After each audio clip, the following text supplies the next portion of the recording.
All right. How's it going, man? It's pretty good. And let's see. Hey, there we go. We're Hey, live. awesome. Good deal, man. Good deal. Yep. How you doing today? I'm doing great. How you doing? I'm good. I'm good. Just, enjoying the day and living life. Yep, enjoying. Uh, I'm enjoying the rainy weather we're having. yeah, we kind of needed it. Everything's getting a little dry here, so We needed it. um We needed it back in spring and summer, not fall. true. It's definitely a colder rain, but Yeah. still I'll take it. Well, hey, good afternoon. Welcome to our podcast. This is our first episode. It's called The Situation. Uh, Kind of Anything hard and to come up everything. with the name. Yeah, everything and anything. A little backwards, but we like that. So, today we're just going to be covering a couple different topics. Really, for our first episode, it's just going to be trying to figure things out and go from there. You want to let them know what our first topic's going to be? Yes, sir. Our first top. We got a bunch of different topics that we want to go through today. Our first topic, and this has been a big topic in the internet recently. The whole internet's on fire about this, and that is the Boogie2988, aka Steven, and his documentary. Yeah, so the documentary it released about a month ago or a little over a month ago now. The trailer released about a month ago. The documentary's been out for about 2 weeks. Okay, all right. So I I kind of sort of know of him. I don't think I ever actually watched any of his like full videos or anything, but I do know of him. Especially, I used to play World of Warcraft, so the name was definitely big. Kind of hard to miss, but I just didn't really watch a whole lot of YouTube back in the day, so um, not super familiar with him. Now, with the documentary and stuff, I've read up on it. I watched a little bit of it. Um, so yeah. Yeah, it's honestly, I both see why it's a good thing and a very bad thing that he released this documentary because there's been tons of videos made about him by Turkey Tom and Sunny V2. They're not really inside documentaries. These are from an outside perspective. Because Right. a lot of this stuff I didn't know. I mean, I knew about his financial problems. I knew he lost a lot of money in the crypto market. I didn't realize he lost $250,000 in the crypto market. It was about $600,000 in crypto. That's a lot of money. Yeah, but with the he did let's see, he did an interview with Review Tech USA and Subordinary Gamer where he talked a little bit about it. Okay, but Boogie29988, I'm a fan. I've been subscribed to him for a long time, but he is a pathological liar and a narcissist. Like, Okay. according to him, the guy, Mike Plum, botched the numbers in the documentary. Oh yeah. Because he said he invested $250,000 into the crypto market. The next Okay. day, it rose up to $750,000. Okay. But the next day, So it completely crashed, and he pulled out so they 200. kept yeah, the numbers kept fluctuating, so it's hard to tell what the actual accurate numbers would be. So, but the point still remains, he made a bad decision in investment with crypto, and lost a lot of money. So that could definitely lead to some financial ruin. I also know that he had some assault charge in Arkansas, I believe. aggravated Um, aggravated assault. yeah, aggravated assault, and he did plead guilty. So I mean, there's that. And then I guess one of the big things is with money was that he was spending money on sex workers. I don't want to get into like the finer grit of it, but uh, I think most of us understand what that means. So fairly poor decisions. Yeah, it's honestly, it's just you. I can understand, like, okay, I want a fresh start. I'm gonna let everything out of the bag. I'm gonna empty out my closet of skeletons, and I'm gonna have a fresh start. Everybody's gonna know, but then I can be able to move forward. But he's not letting it move forward. Okay, he shouldn't. He should have never agreed to the documentary because it makes him look so bad. Not Yeah. not EDP 445 bad, but pretty bad. Yeah. I mean, Because how he worded it is, okay, he invested $250,000 in the crypto market. It went up to $750,000. Then it went back down to $200,000, and then he cashed out. So he didn't really lose a lot of money in the crypto market. And then the $200,000 he had left, he paid for escorts, and that's probably the politest way I can put it. yeah, absolutely. Um, so yeah, I mean, that's definitely And poor it, decision making. And I had, if I'm not mistaken, I heard something about, and I don't want to like say it just because, but like a certain end goal, if you will, after was it his spouse? I think you have more details about it, but yeah, like, he was married for a good while. And the marriage became toxic after. I don't know if it's necessarily because of him, because he had gastric bypass surgery, and almost 85% of marriages after gastric bypass surgery always end in divorce. So I don't know if that contributed to it, or he just couldn't keep up the nice guy persona. Because for the longest time, people thought he was the Mister Rogers of the internet, and he used yeah, his abuse stories and his trauma stories and his terrible upbringings to inspire and help people. But now it's nothing but a pity party. Like, please give me money because I ruined my own life. yeah. Well, I mean, it's definitely available platforms all over the place for that. Unfortunately, but yeah, no, I get it. That is a shame though that all kinds of comes crumbling down. Uh, I have read some stuff that he's not as nice as he let on, Yeah, and that his there's certain personality traits that are pretty, we'll just say, damning for his character. But it is what it is. He has the ability to try to make things right and fix what he can.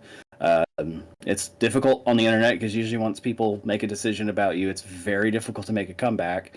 Um, if not impossible sometimes. So, uh, it, frust- Godspeed. I wish him the best. it Hopefully, he frustrates. can get things together and help more people out. That would be the best he could do. It frustrates me because he is capable of changing his life for the better. He he still has a YouTube channel with over 4 million subscribers. He could possibly gain his audience back. He could possibly lose the weight and get rid of a lot of his health problems because 90% of his health problems is because he's morbidly obese. Yeah, yeah, And and one part of the documentary, he's complaining to his doctors, like, "How do we fix me?" And basically, doctor said, "You got the gastric bypass surgery. We've done all we can to help you. The rest is in your ball court." that's true. You have to strive to do it. I know I'm a little overweight, but I've been trying every day. I go, walking, I work out, I do what I can to try and drop some of the weight. Um, One thing, like with my work, I do a lot of lifting and stuff like that. So I'm putting on muscle, which is kind of keeping me at a certain weight. I don't know how to explain it really all that well, but I'm not losing the numbers, but the fat is going away, if that makes sense. Yeah, I'm kind of in that limbo mode right now where I'm not really gaining weight, but I'm not losing it. Yeah, that's me. Like I just like I see the same number every time I weigh myself, and I'm like, well, my stomach's going down, so I know I'm losing weight, but like I'm also putting on muscle in especially in my shoulders and my arms. Like, My legs have been getting a lot of muscle because right now I'm about 50 to 60 pounds overweight according to doctors. yeah, Because you have to weigh a certain amount to match your height. Like your height should depict how much you should weigh, and because I'm about 6 foot even on a good day, and according to what I've heard, I gotta weigh anywhere between 190 and 200 pounds. And right now Gotcha. I'm between 250 and 60. I bounce back and forth. Gotcha. About 212. So, like, I still feel healthier than I did when I weighed 268. So, I mean, there's that. But my goal would be to get back where I was before, which was like 179, and I was pretty comfortable at that weight. Less would be great, but the goal is just to get down. But regardless of us, that's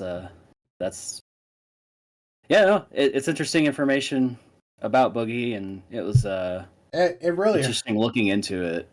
it hurts as a fan because as a fan you want the best for him, you want him to strive and succeed, and you're just basically sitting here watching him destroy himself, and he's not taking anyone's advice. Everyone has tried so hard to help him get back to a spot back in his glory Yeah. days, but it's like he's obsessed with being the victim. It's like he likes being the victim, having that victim Well, mentality rate.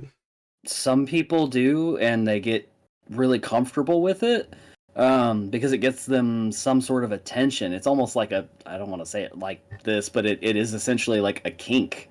They get addicted to that victimhood, like, oh, woe is me, and they like it because they like the attention that it brings to them. It's unfortunate, but that is just sometimes the mental trap that people fall into, and breaking out of it is the goal.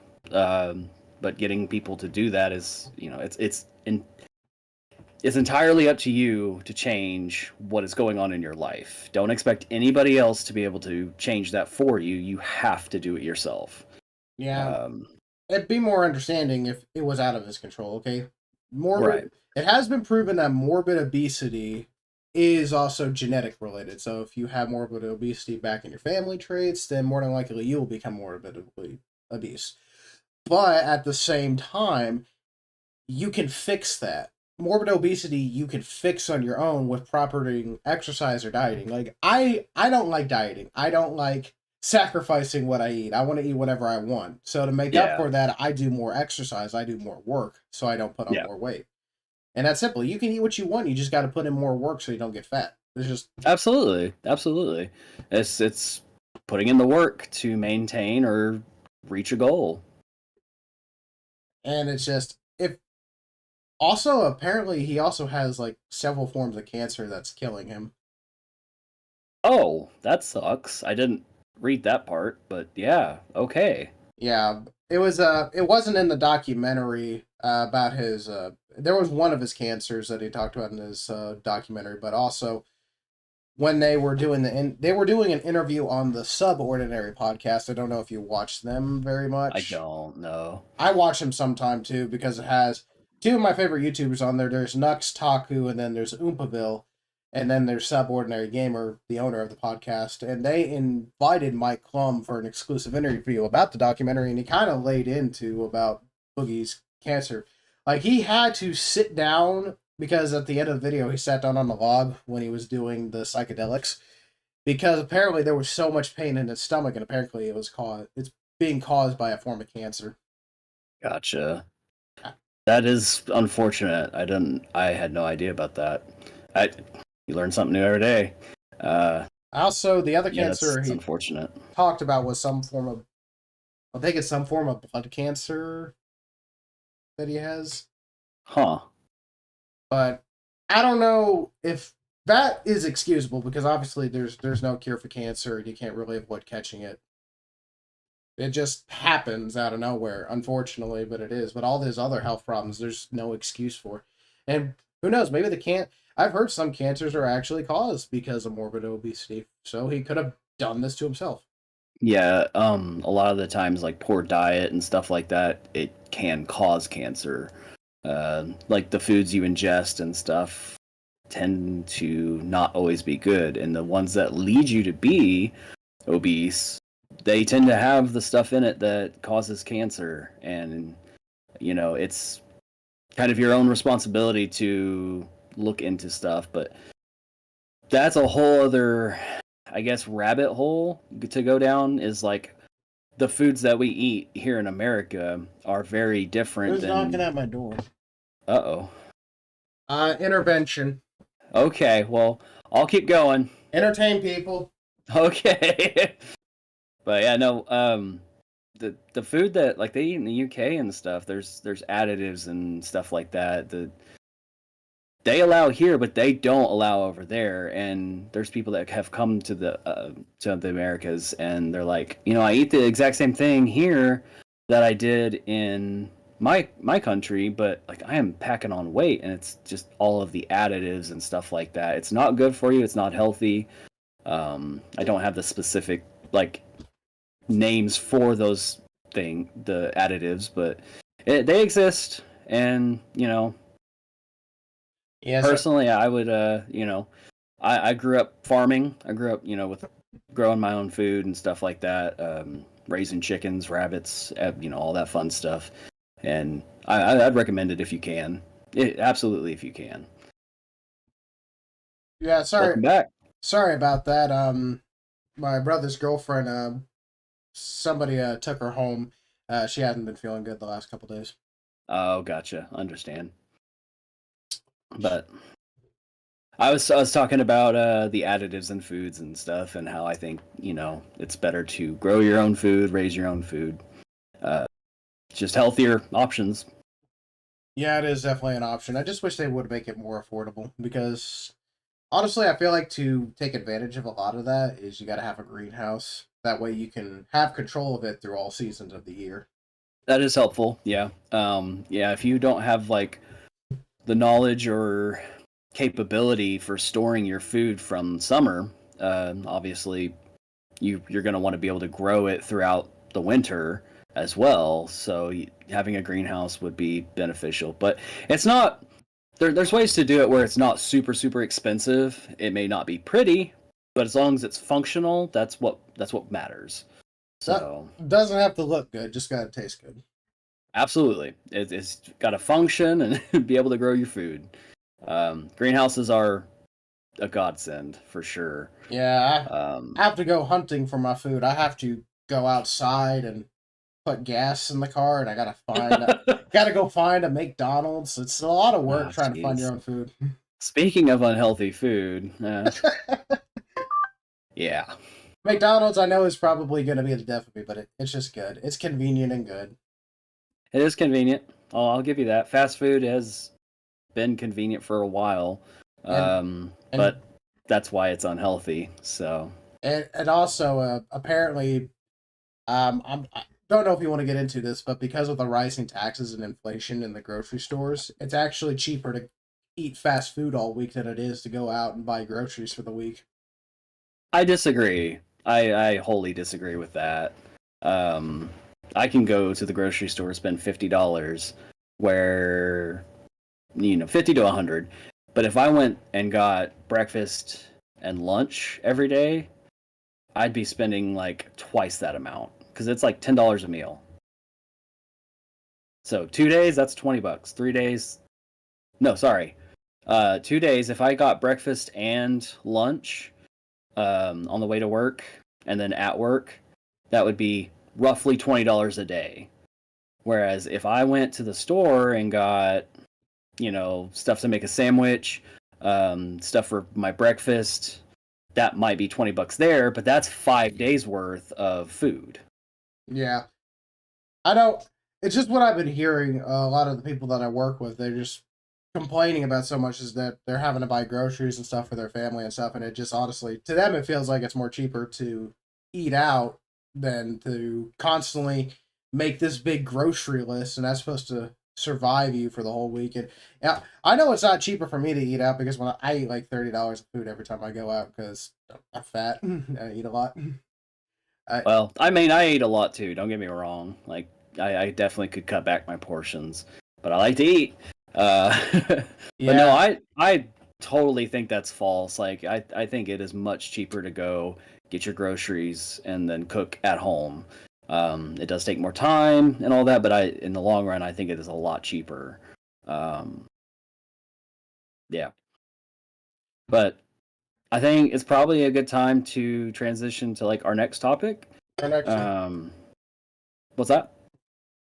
sorry, something fell over. Yep, our next topic. I want to make sure we go in order. All right, our next topic is how we met. Oh, fun. Our upbringing. Like, how did Unbearable Boss and Goutmister do the fusion dance just like in Dragon Ball to create the Situation podcast? How do we get to this point? How did we get to this point? That's a really good question. A lot of stupid decisions. Almost dying a bunch of times. Yeah. So, okay, we met, I don't remember what year it was. Was it 2018? It Like was 17? I believe it was probably late. No, it had to be 2018 because I was 16 at the time.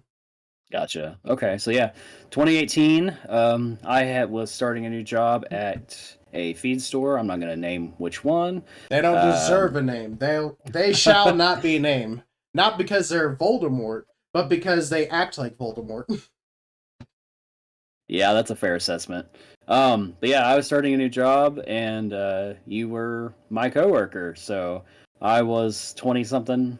I don't remember, 26, 27 at the time, and you were 16. So I couldn't stand you because you were younger and just, I don't know, you were annoying. But Yeah, you know, I was hired in. I don't remember what month I was hired on, but I started in 2016. I was there before you, and I had watched so many people come and go.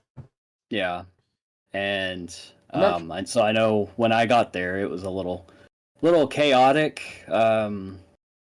But I guess that's just kind of how it is because they cater to a racetrack and they cater to farms and stuff like that. So it's just a lot of work for not a lot of money. But I mean, for the most part, it was a fun job. That's where we met. That's how we met. I do remember almost breaking your legs with a half-ton or 1-ton straw bale because I could not hear you screaming as I was trying to adjust the bale. But to be fair, that forklift was loud, so there's these mid-sized straw bales. They were massive. They were probably longer than an F-150 in terms of overall length, and they were probably about 5 foot tall. Yeah, huge on their side, and they were stacked about 4 high. So the problem is we were trying to grab them because they're difficult. The way they stacked was difficult because they were bust extreme. So we were trying to pick it up, lay it on its side, and to get the forks underneath it. Well, he couldn't get the forks underneath it. He was just pushing the bale back. So I had the bright idea. I was like, okay, I'm just gonna climb up there and I'm gonna forcibly hold it back so you can get underneath it. And then he goes, unfortunately, I'm scooted to the back, and I'm like, okay, this isn't gonna work. So I'm telling him to back off. But then, because he was about halfway underneath this bale, then he starts picking up. And I'm sitting there like, oh no! Oh no! And I'm sitting there screaming, beating on the bale because it was laying up this massive, it was probably a ton. That's how heavy it was. Pressed up against my leg. And it was just sitting there leaning up against my leg, and I thought my leg was going to snap in half at the knee. But luckily it just slid down off my leg and gave me a real bad rope burn. See, I didn't even know about that. I am glad it didn't like hurt you. I would have felt awful. But thankfully you didn't get hurt, and we can live, to laugh about it and have our inside joke of I'm coming for your legs. So that's how we met there at the feed store. And I guess if anybody's interested, working at a feed store, it's very hard work, especially like if you're the warehouse hand. If you're inside, it's not as bad, like dealing with the customers and sales if you're comfortable with customer service or anything like that. But it's very fast paced most of the time. You have your down seasons where people aren't coming in as often. We didn't really have that. We were very busy all the time. And if we weren't busy, we were doing other things like cleaning and scraping up, hay, like loose wet hay or anything of that sort. But picking up 100-pound bales, 50-pound bales, 50-pound bags of feed. A lot of the times you're stacking them, lifting it over your head. There's a lot to do at a feed store, and it's very physically demanding.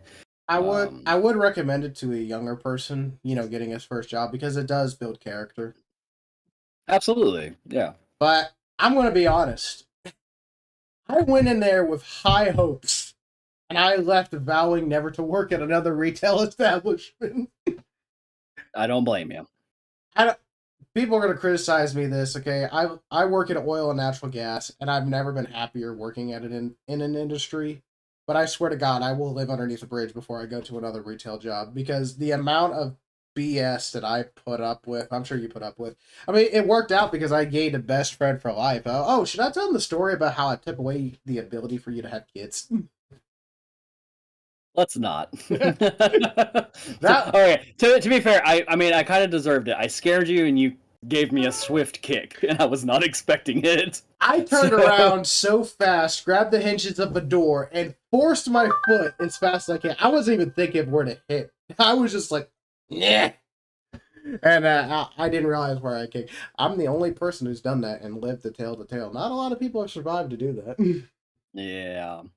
But that was yeah, that's I remember when I first met you, I'll be honest, I hated you.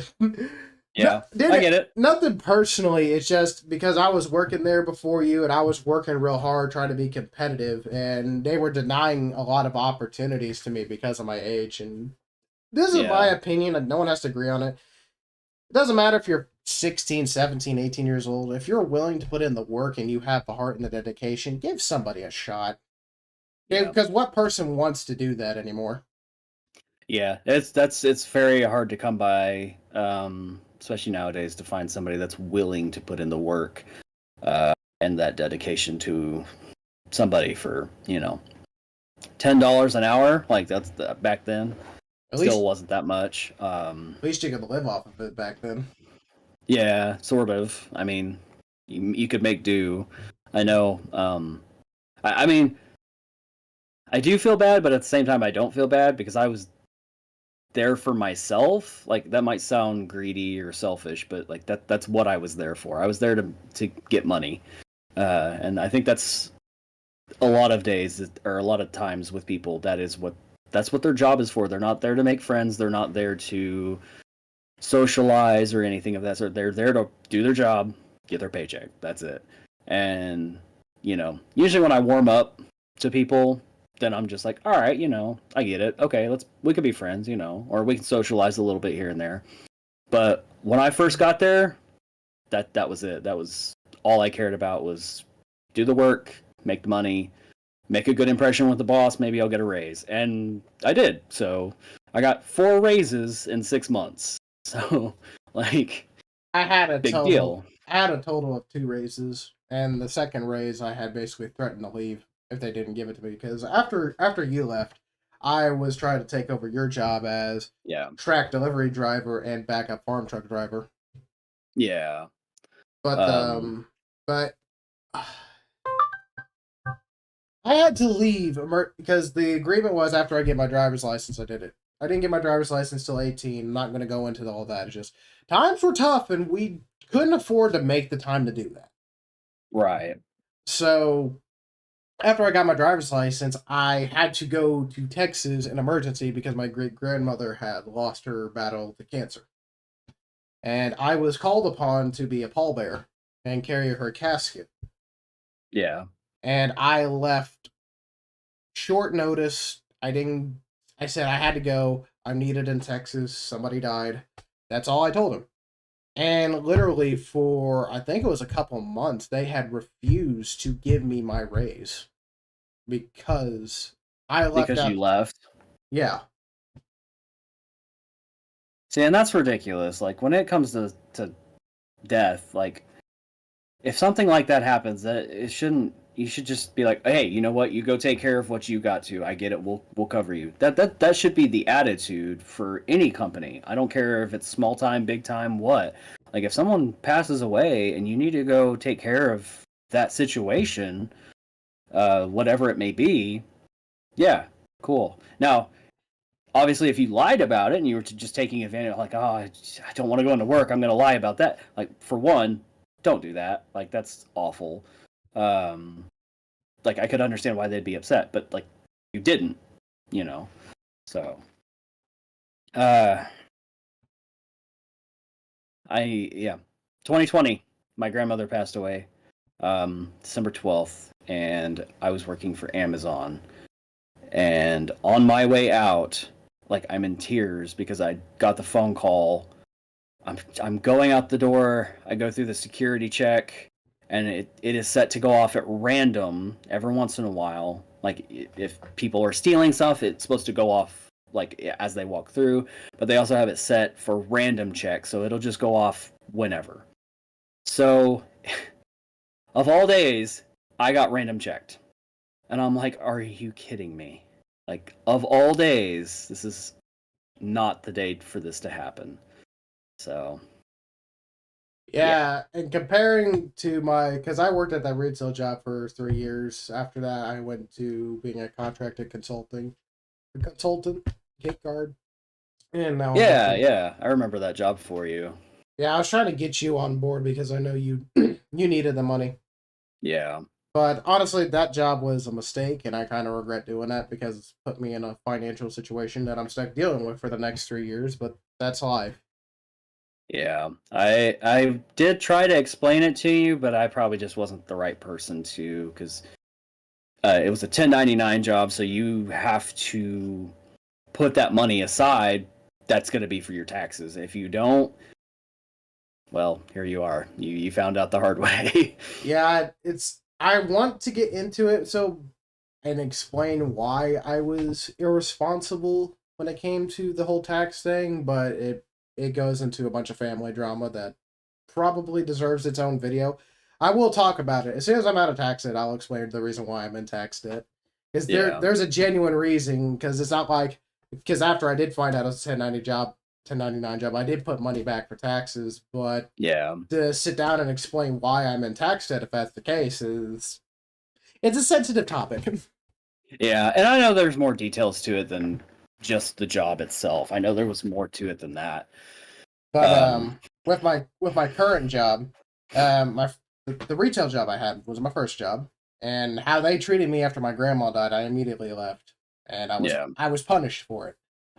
But this job, 3 weeks into doing my current job that I have now, my mother passes away from a heart attack. Right. And I was only 3 weeks in, and my boss, he tells me, like, take all the time you need. Don't worry about a job because you'll have one. And That's good of him. The entire week I was in the hospital praying for a miracle. He paid me that entire time I was in the hospital. I wasn't supposed to get any paid time off until after a year working there. Yeah. And then he authorized a 10-day vacation because I wasn't supposed to get any kind of vacation whatsoever after working there for a year. It's a year requirement to get all your benefits. Right. And he gave that to me to go spread my mom's ashes. And then there were several days after I was just depressed and coming in late, and I was never punished for that. I was never punished for that. He was always there helping me, trying to check up on me, give me advice. Yeah. And well, it's good that he understood and that he did that for you. That's very rare. Yeah, honestly, I'm very grateful that I work for this man. He's a godly man. I see why so many people have worked for him 10 plus years is because you work, you make a hand, and he'll take care of you. And he's been taking care of me since I just got my health insurance renewal papers, and they went from paying 55-60% to now they're paying 70% of it. Nice. So that's awesome. I'll be saving almost $10 every paycheck now for my health insurance. Yeah. So I guess that's somewhat sidetrack off the main topic, but that is essentially like what has led up to this. Because I have a new job, making pretty decent money. Not as good as you, but it's better than probably any other job I've ever had before. So My boss is really nice. She's very understanding. She wants us to get in and get the job done. But like she's very nice. Yeah. The only complaint, and I guess it's maybe just because it's a small company, is that there's like no benefits. But I make enough that once I get into a good enough situation, I can just afford to get my own benefits. So, but yeah, so we've been friends since then. We couldn't, neither of us, I guess, could stand each other at the beginning, Yeah, but we, it wasn't until a year later we actually became friends because yeah, that's when I hit a very financial bad spot. At 2019 oil recession, my dad's in oil and natural gas. He makes more money than I could ever imagine. Probably more money for his own good. But when we became energy independent, the way he explained it to me was Russia was pissed off at the situation. So what they did was they flooded the market to the point where oil was in the negative, and mm, everybody lost their job over it, including my dad. So I went full time in my job at the feed store because I was hating my job up to that point. I was debating on leaving. But after yeah, that, I didn't have a choice. I had to go full time because it was the only job I had, and nobody else wanted to give me a job at the time, and I really regretted that because I was offered better opportunities. A lot of people were coming up and offering me jobs because of my crazy work ethic at the time, and yeah, I really regret not taking those options. But that's kind of where our friendship grew because you helped me out so much, and you weren't even in a position to help me. You were in probably a similar position that I was at the time, but I remember several times yeah, where, like, because I basically gave my parents my entire paycheck, which wasn't a lot, because after I got that raise, hold on, I got a letter. I got a letter. I wonder who it's from. I'm in more debt. Oh no, let's run. Okay. But as I was saying, there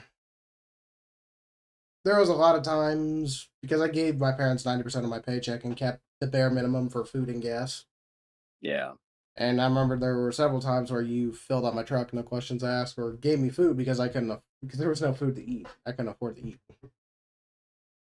yeah, and it felt so weird because I remember at one point hating you and just being mad that you were getting all these opportunities and I was working just as hard for them, but because of the age gap, they weren't willing to do anything for me. yeah. To you becoming Well, my best friend for hopefully the rest of my life. I'll be there. I will be there. You'll probably bury me well before you go, but I don't that's know. You know fine. what industry I work in? Oh, fair enough. Fair enough. I almost died last year. Oh, yeah, with the big crane that almost hit you in the skull. We can't talk about that. We can't talk Okay. Okay. All right. for legal reasons because that Not is allowed to talk about it. I would love to talk more about my job, but for legal reasons it's so hard to. Yeah. No, I understand that. There's, a lot of safety violations that you get you in a lot of trouble for just discussing it. So, um, yeah, no, I get it. Is that important letter? That was given to me by Dylan's girlfriend asking me to call my brother. Oh, okay. So Well, let's do this on live stream. Let's see oh dear. because I am being interrupted. Okay, who messaged Just don't put him on speaker because I know me? Hey, he are you likes free? to Hi. say some stuff. All right. Girlfriend wants to call, so I'm gonna call her. This is happening. It's live.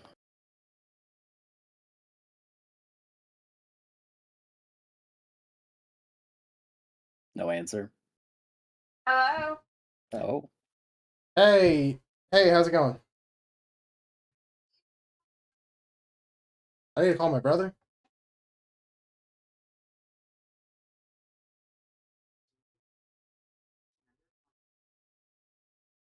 Mm, what's wrong with Dylan? told me I need to call him and hung up.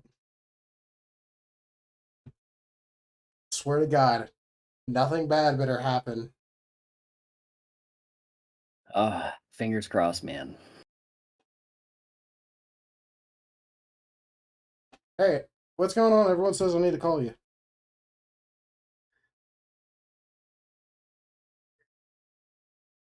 What? What's going on? Well, quick, explain.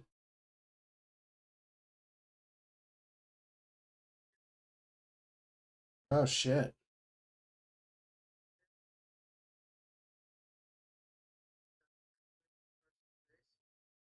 Oh, dude, I'm so sorry.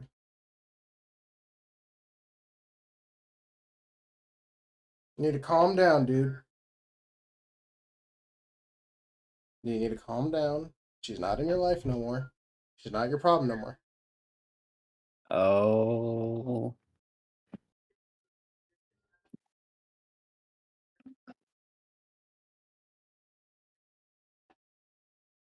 Dude, you need to calm down.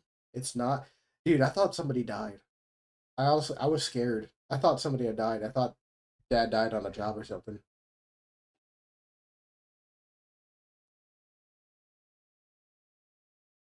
Everything's in, everything's okay. Everything's Sorry, okay. everybody. Sometimes this kind of stuff does happen. Everything's okay. Okay. You okay? Hello? Hello? You good? Okay. She's not in your life no more. You don't need to worry about her, okay? You're bound to run into her eventually. You can't avoid her. She lives in the same town as you. It's okay. Just hurry up, get through the day, come home, give your girlfriend some loving. That'll make you feel better. 100%. You good now? I will not tell her.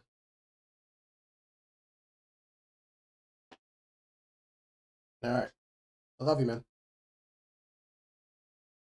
Bye. Dear There you Lord. go. There you go. I'm not going to get into that. Yeah, no. I got the gist of it. I will call and explain to you later what happened. It's fine. I kind of get the idea of it, so. Dude, he was crying. Honestly, he was in a panic attack. I really thought somebody died. Yeah. Jesus Christ. Oh. All right. Well, hey, let's not to be rude, but let's get back on. Let's get back on track. No more interventions. Yeah. So okay. Well, I'll tell you what. Here we are. We're at our podcast. So fast forward. Here we are. This is something that we have kind of been talking about doing for a little while. Yeah, we've not entirely sure what we were going to cover, so why not everything, anything and everything, or everything and anything? Yeah. So it's kind of like covering, certain situations. Hence the name, The Situation. What is it? It's going to be us covering the situation. The situation. Very broad topics. I don't want to say it's all about politics or it's all about games or it's all about anything in particular. It is everything. It's a little bit of everything.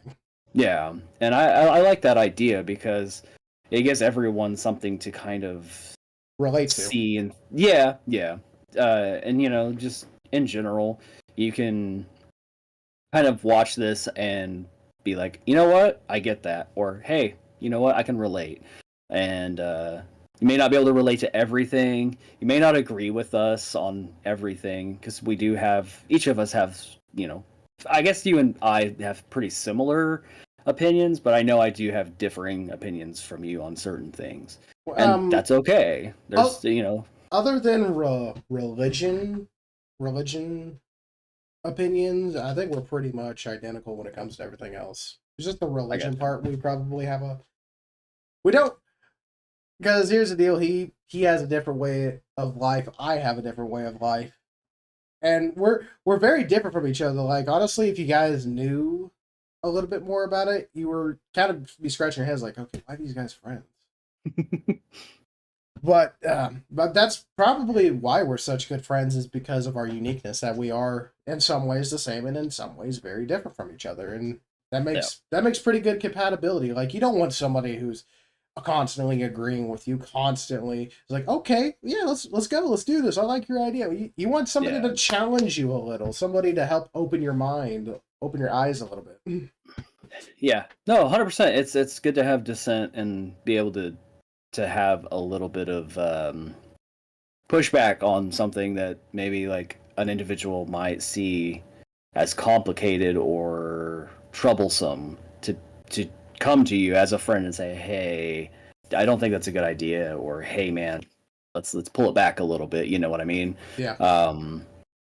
So that, yeah, definitely. But for the most part, I think we do see eye to eye on a lot of things.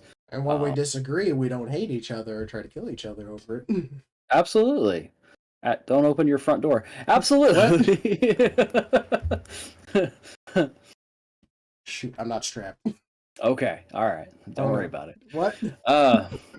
So okay, anyway, so yeah, that's kind of why we've gone to do the podcast. It's just kind of a way for us to talk and I guess cover certain topics, some more, I guess, current events, because it seems like every day there's breaking news of some sort that's like, oh, there's something to talk about. What's that? There's always something to talk about. Always, yeah. It never fails. There's always something to talk about. So, which I guess is a good way to transition into our next topic, which would be the Game Awards. Yes, the Game Awards. And why I am so mad. I am understanding to a point, but very mad about the Game Awards and how it turned out. Okay. And this is probably the part where we get canceled, is we're going to talk about Hogwarts Legacy. Yeah. So I didn't watch it. I haven't watched the Game Awards in many years because I just lost interest. Yeah, there was I did hear about the controversy that Hogwarts Legacy wasn't even an option to be on the list for games that could make it, which is ridiculous.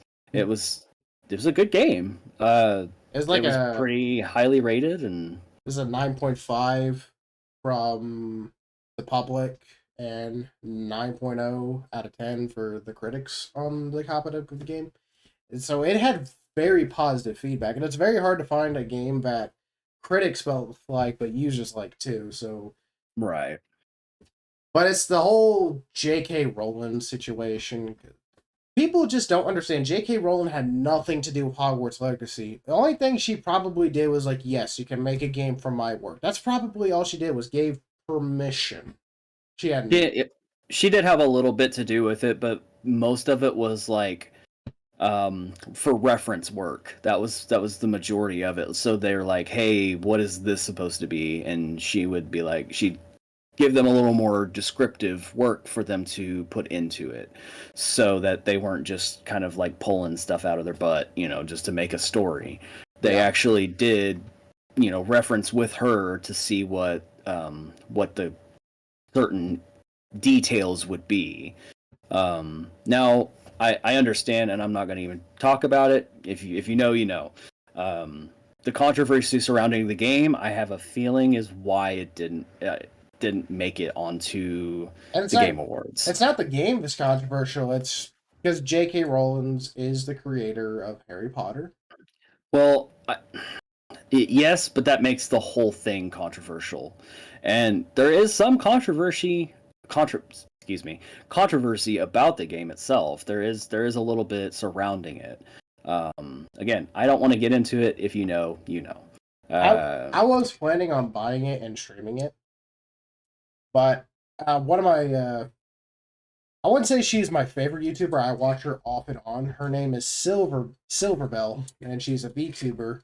And she streamed Hogwarts Legacy, and she was attacked on every social media platform she was associated with. Yeah. She was doxxed and harassed, and even her family members were doxxed and harassed over it. Yeah.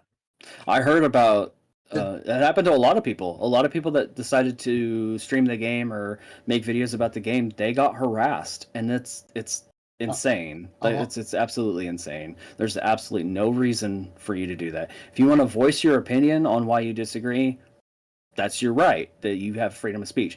Doxing someone, aggressively going after someone, or I guess abuse in any situation of that is unacceptable, and you shouldn't do that. Be like, hey, I don't agree with you. That's one thing. Like, hey, I'm gonna dox your family. No. Yeah, it brought her to the point where she actually had a mental breakdown on stream. In fact, there was another VTuber called Pikamine. I think that's how you pronounce her name. Her entire career was ruined over it. She left the internet as a result from all the harassment because she couldn't get away from it. She deleted her YouTube channel, and she graduated from this VTuber. It's a VTuber network. It's like there's the Western VTuber community, and then there's the Asian VTuber community.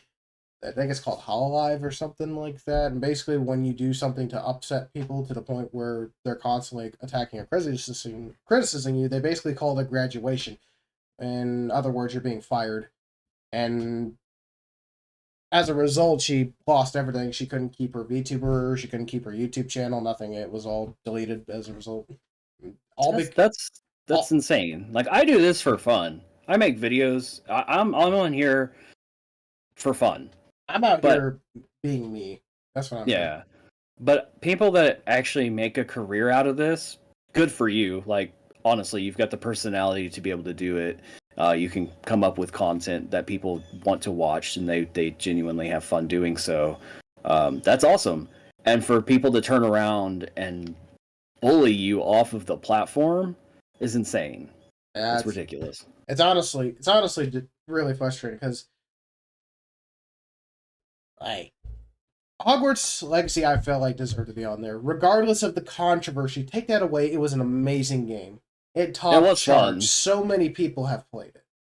Yeah, actually, I have it on PS5, and I haven't beaten it just yet. But that's because I got another game that came out like shortly after, and I got really into it because I was excited for it. So that's why I just haven't gone back and finished it. But it was a lot of fun. There's some repetitiveness, sure, but yeah, I think they should have put it on the list. I really do. I think they should have given it an option. It came out, it met all of the criteria to be on the list, and I think it really should have been on there. That's pretty unfair, just because of some controversy going on. Like, yeah, it sucks because all those people that probably poured their heart and soul into this game to make sure it was one of the best games of the year, and because J.K. Rowling's little bit involvement, she probably had less than 5% out of 100%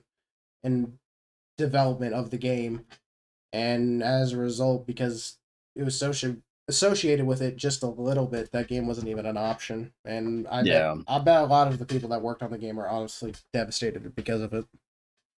Yeah, no, I mean, aside from the sales numbers, I'm sure that they're like, oh, hey, money, wow, because it sold well. It did sell pretty well. So that was definitely a big blockbuster. That was for sure. To be fair, if I made a big game that sold really well, and they're like, oh, well, due to the controversy, you won't be able to be on the list for award, I'd be like, okay, cool, I'll sit back and roll in my money. Yeah. I bet J.K. Rowling is rolling in a lot of cash from it, because obviously she owns the rights, so she's probably made money off of the game. Yeah, she gets royalties for use of the name and stuff like that. She also gets royalties from the books that are still selling to this day. And the movies that people are still watching. Yep, 100%. I literally just rewatched 1 through 7. I guess part 1 and part 2, 7.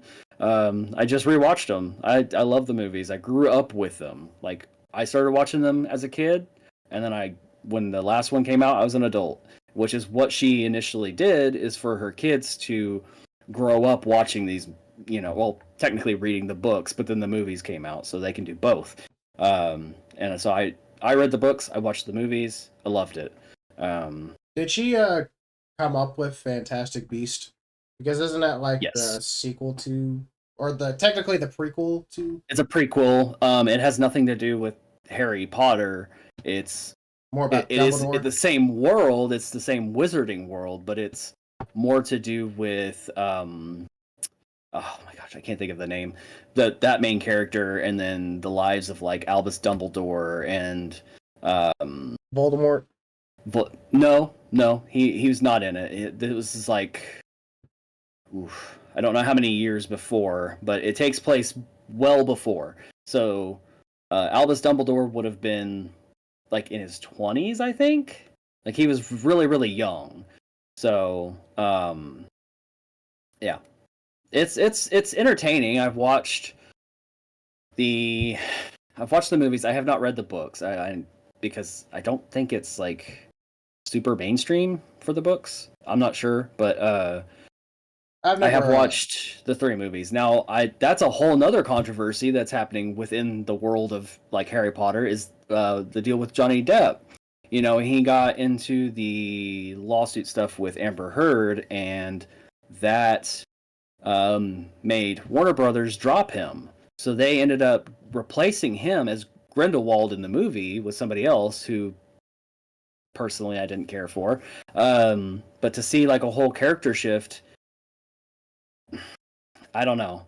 And then they kept Ezra Miller, I think that's his name, the guy that was like in a lot of trouble. They kept him. It's wild. I don't know. Can we not just enjoy movies, and can we just ignore all the bad going on and just make something good? Just enjoy things for what they are. Yeah. Don't worry about the artist, or I mean, I guess you can't necessarily say that, because there's a line, and if you cross it, then that's going to create issues. Like, who's the actor for The Flash? Because I know he did That's Ezra. He did a lot of bad things. Yeah, that's the same person that was in Fantastic Beasts. That's what I'm saying. Like, they kept him, but they got rid of Johnny, and it doesn't make any sense, because Johnny was actually innocent. I mean, he may not have the... I want to be careful how I word it, but like he may not be the best person. He's got a drinking But problem. what he was accused of, he was innocent of, So, but whereas Ezra, he's been accused of these things, and technically he may not have gone to court for it. But he has been. But there's guilty. proof. Yeah, he's been proven guilty. So there you go. That makes no sense whatsoever, because even if the stuff with Johnny Depp was true, it's not. It's nowhere near. It's probably not even half or even 1/4% of the bad that what's his name did. Yeah. No, it's not a pretty sight, and if you look into him, it's just a list of really bad things. So yeah, but I guess that's something it's just the modern day it doesn't make a lot of sense anymore, because it's like, I don't really know how to word it, I guess, but it's like, if you're not fitting into the narrative of what whoever's running this wants, then you're not going to be involved. Even if you're innocent, or if you haven't done anything in particularly wrong, maybe you just voiced an opinion, you get, knocked down, and they're not going to let you be there. So, and that's like, I guess, modern day censorship. And it's ridiculous. Yeah, it's honestly that is something that really does need to be changed, because a lot of people are hurting in a very negative way just from showing up. They could do nothing wrong, but because they don't fit the criteria or they don't go along with the narrative, that they just get screwed over because of it. Yeah, absolutely. I might go back and watch the Game Awards and see. I'm pretty sure. I don't even know who won or anything. I'm pretty sure Alan Wake 2 won. and it doesn't surprise me. Okay. I want to play it so bad because I love the first Alan Wake game. I haven't played the DLC Alan Wake, American Chainsaw Massacre or something. That's like a DLC for the first game. Yeah, I know what you're talking about, but I don't remember what it was called. So, if you haven't yet play the game called Control, and then play the DLC, and it's actually a bit of story for Alan Wake. Really? So yeah, they're a connected world now. So you gotta send me that later. Yeah, I'll send you a link. But hey, I'm gonna go take care of something really quick. If you want to just keep talking, I'll be back here in like maybe a minute. All right, let's probably talk a little bit more about some gaming. But yeah, there have been a bunch of good games that have come out this year. Spider-Man 2 honestly was a great game. I never played it personally, but the story and the characters are amazing. Now, there have been rumors that they're going to replace Peter Parker Spider-Man for Miles. I can't pronounce his last name. I'm sorry. And I hope that's not true because I grew up with Peter Parker. Peter Parker will be my Spider-Man. And I love the Spider-Man universe. I love how there's different Spider-Mans from different universes. But please don't change the main Spider-Man. Okay? Because a lot of things have changed in the superhero world. And in terms of the comics and the movies and stuff. And I really hate seeing that change because to me, when you're changing the original story, I feel like it's disrespectful to the original creator because you're changing his work that was already good.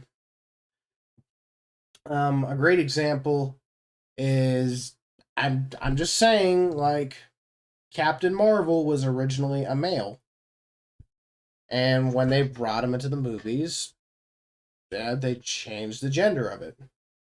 Captain Marvel was a good movie, but it's kind of disrespectful to Stan Lee because Stan Lee didn't have any control over it. Man, I just wish they would just stay original to the original creation, the original comic book, instead of changing everything. But that's just my personal opinion. Like, I'm glad we're including more females in these big movie roles, but at the same time, can we create more movie roles for them instead of taking away from the original work? That's just my opinion on it. And this podcast right here is just mine and my buddy's opinion. We're not speaking on anybody. We're not speaking for anybody else. These are just our opinions. And if you don't agree with them, then that's fine. We're just talking, having a good time, and voicing our opinions on certain subjects and topics. And the game awards, it was really frustrating because I wanted Hogwarts Legacy to be on there. I don't know if it was gonna win. Okay, but it should have been up there. It should have been up there with the rest, and it deserved to be on the rest. But that's just kind of what we're having to deal with. But a bunch of different games. Spider-Man 2 for the PlayStation 5. I don't know if it came out on anything else. It was up there. It was right behind Alan Wake 2 in terms of good storyline. Dead Space Remastered, I believe, got on there for its audio quality because it had some of the best audio quality in the current video games. But yeah, there was a bunch of good choices out there, and they belong to be out there. It just Hogwarts Legacy should have been on there. But yeah, that's just my opinion on the Game Awards, and I hope that changes moving forward. Don't know if it will, probably won't, but one can hope. Look at that. Yeah, there's my copy. Yes, I have opened it. Yes, I have played it. Yeah, well, I guess one little wrap up for this topic, if you're done talking about it, would be I got you a gift. You got me a gift? I got you a gift. Tekken 7. Tekken 7? I know you got your white PS4 recently, so I figure, hey, you can use the game. So everyone knows why I got it in white. That was funny. Okay, that was funny. That was funny. It was funny. I'll give you that. It was funny. People were probably going to take it wrong, but that's okay. Everybody takes everything wrong nowadays. But I've never played Tekken 7. I've heard of it. Well, what's it about? Yeah. So it's a fighting game. I don't know how you feel about those, but it is a fighting game. Like Mortal Kombat? Yeah, along the lines. They actually came out pretty similar time. I guess Mortal Kombat did come first. And then Tekken came out a little bit later. So their debut was on the PlayStation 1. Whereas Mortal Kombat was on Sega. So. But yeah.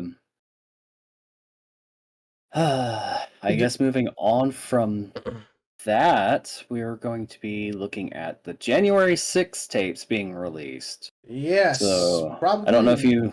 One of the more controversial things about the podcast is the January 6th tapes have finally been released after... All of it. Like, what's his name? Kevin McCarthy promised to release him, but never did. I never liked Kevin McCarthy. He was So Kevin McCarthy said he was going to release it. Then, like, he kind of did, but not really. I don't know how to explain it. Like, some of it was given over to, what was it, Tucker Carlson. And so they covered some of that. It did actually help out some individuals who were targeted and sent to jail. Not very many, though. Now, the McCarthy got outed by Matt Gaetz pretty recently, actually. Yeah, very deserved. He was cutting backroom deals with Democrats, and no offense, but that's not okay. But the new, sorry, I don't want to cut you off, but like the new speaker for the GOP, his name is Mike Johnson. He promised he would, and here we are. Like he did it pretty quick. Well, I wouldn't say quick, but you know, within a reasonable fashion time. At least he got it done.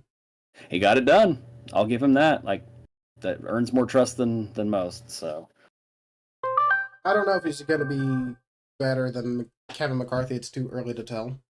Yeah, but we're not voicing our political opinions. We're just kind of describing on what is the political topics that have been going on. And yeah, we're just we're not really taking sides in the podcast when it comes to our political beliefs. We're just kind of telling it how it is and what's exactly going on, and trying to bring awareness to the situation, because nowadays politics are important. Because I didn't really care about politics until it started affecting my paycheck. Then that's when I started caring. Yeah, I get that. I don't know how to explain it in political terms, but yeah, when things started changing, that's when I started caring, because I'm like, no, something's not right. I don't know what's going on, but like I need to start paying more attention, because I hate politics. I really do. I don't care about all of the back and forth, like, oh, I'm better than you, you're better than me. But they're just a bunch of liars, really. You know, wolves in sheep clothing. Ruined politics. Yeah, absolutely. It's all these politicians taking the super PACs and everything else, making inside deals, trading with foreign nations.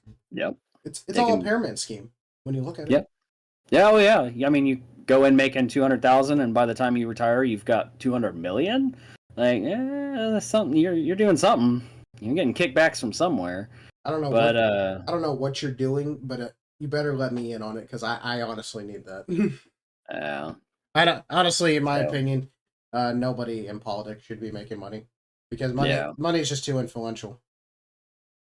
So I guess for this story, it's like Mike Johnson on Friday, he released 44,000 hours worth of the footage from that day, and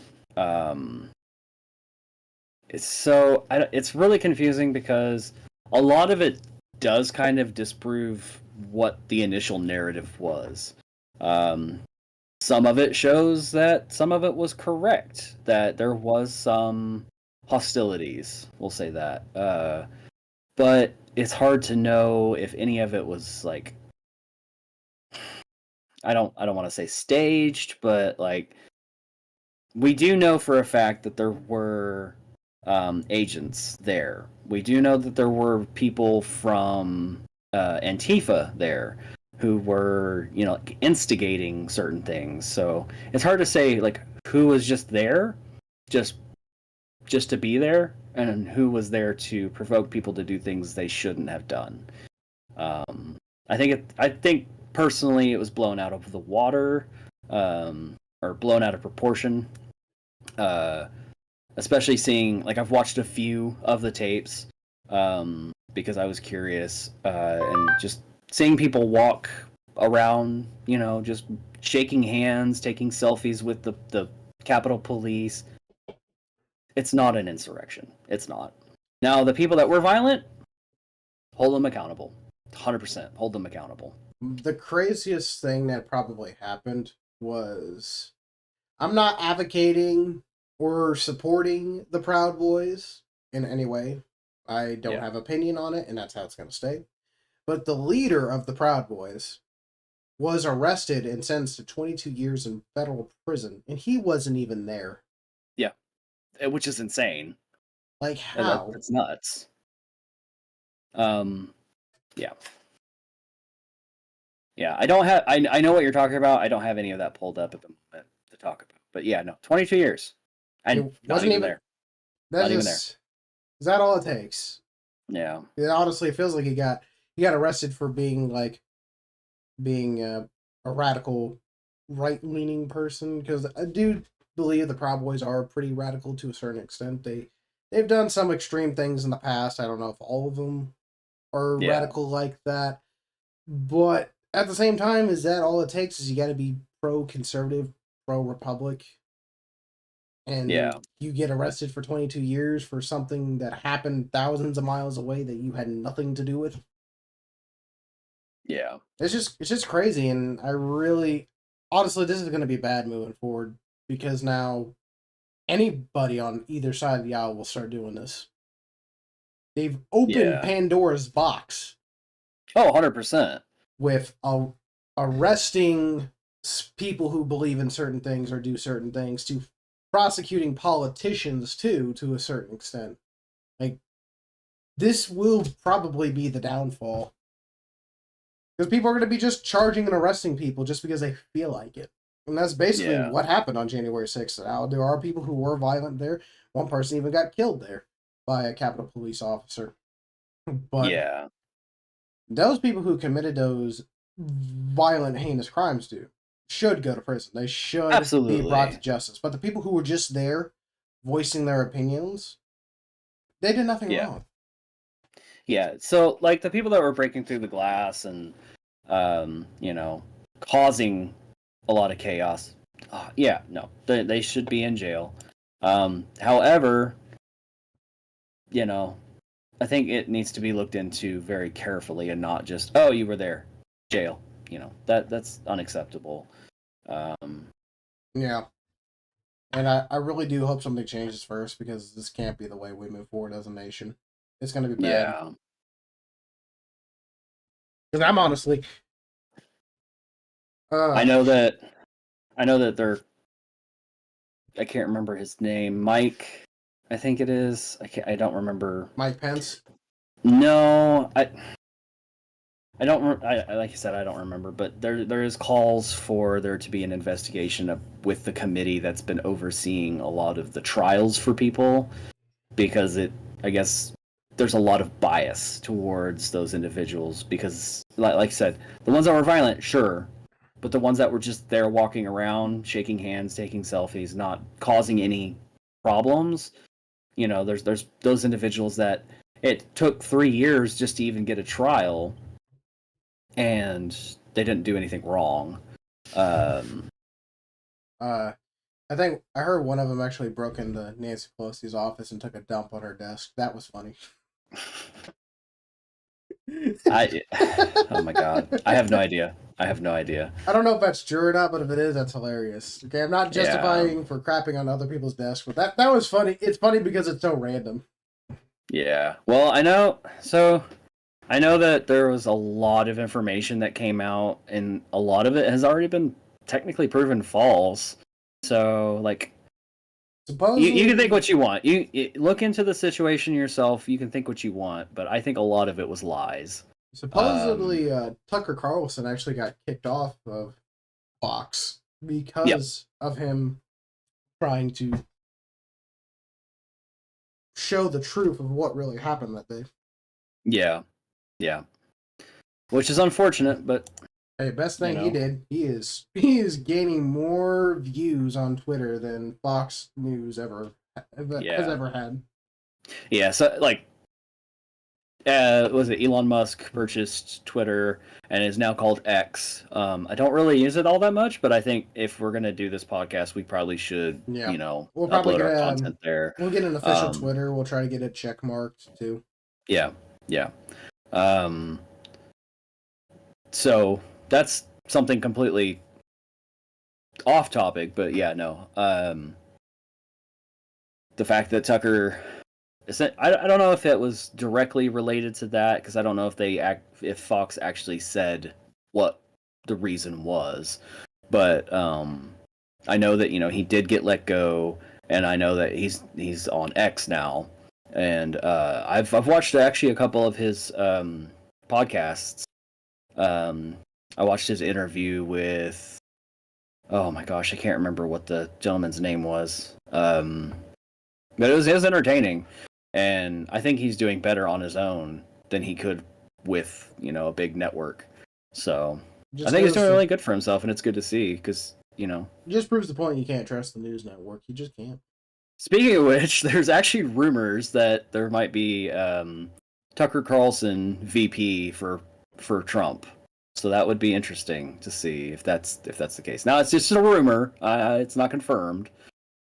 Yeah, I feel like Tucker Carlson would probably keep him in check. I mean, yeah.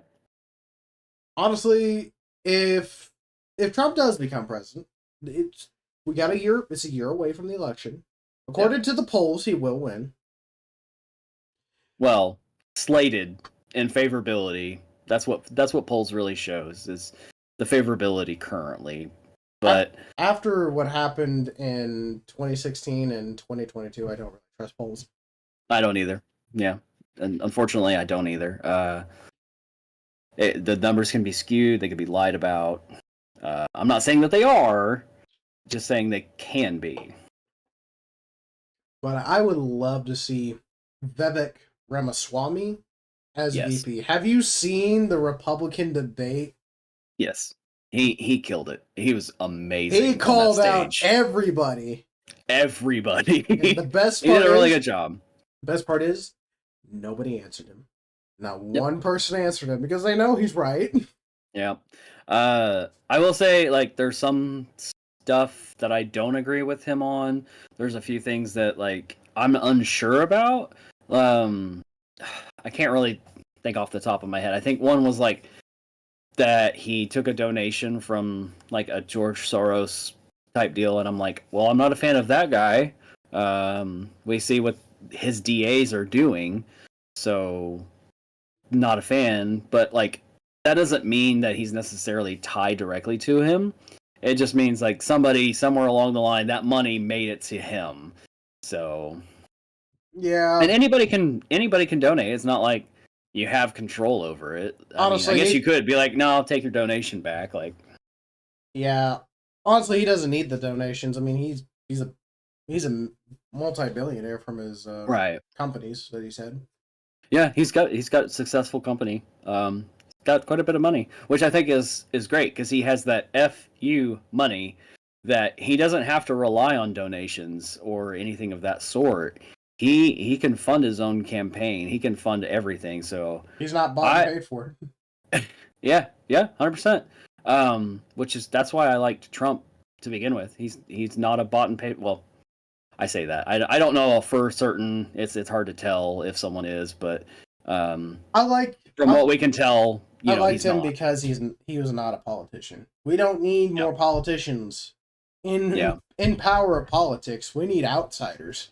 We need regular people, just everyday, normal, regular people who know what it's like to struggle through just trying to live day to day, trying to make ends meet. We need people like that in office. Not career politicians, not these, people that want to destroy what we have built for this country. And that's what it boils down to, is that there's just so much debt piling on, that I don't know if we'll ever be able to dig our way out of it, to be honest.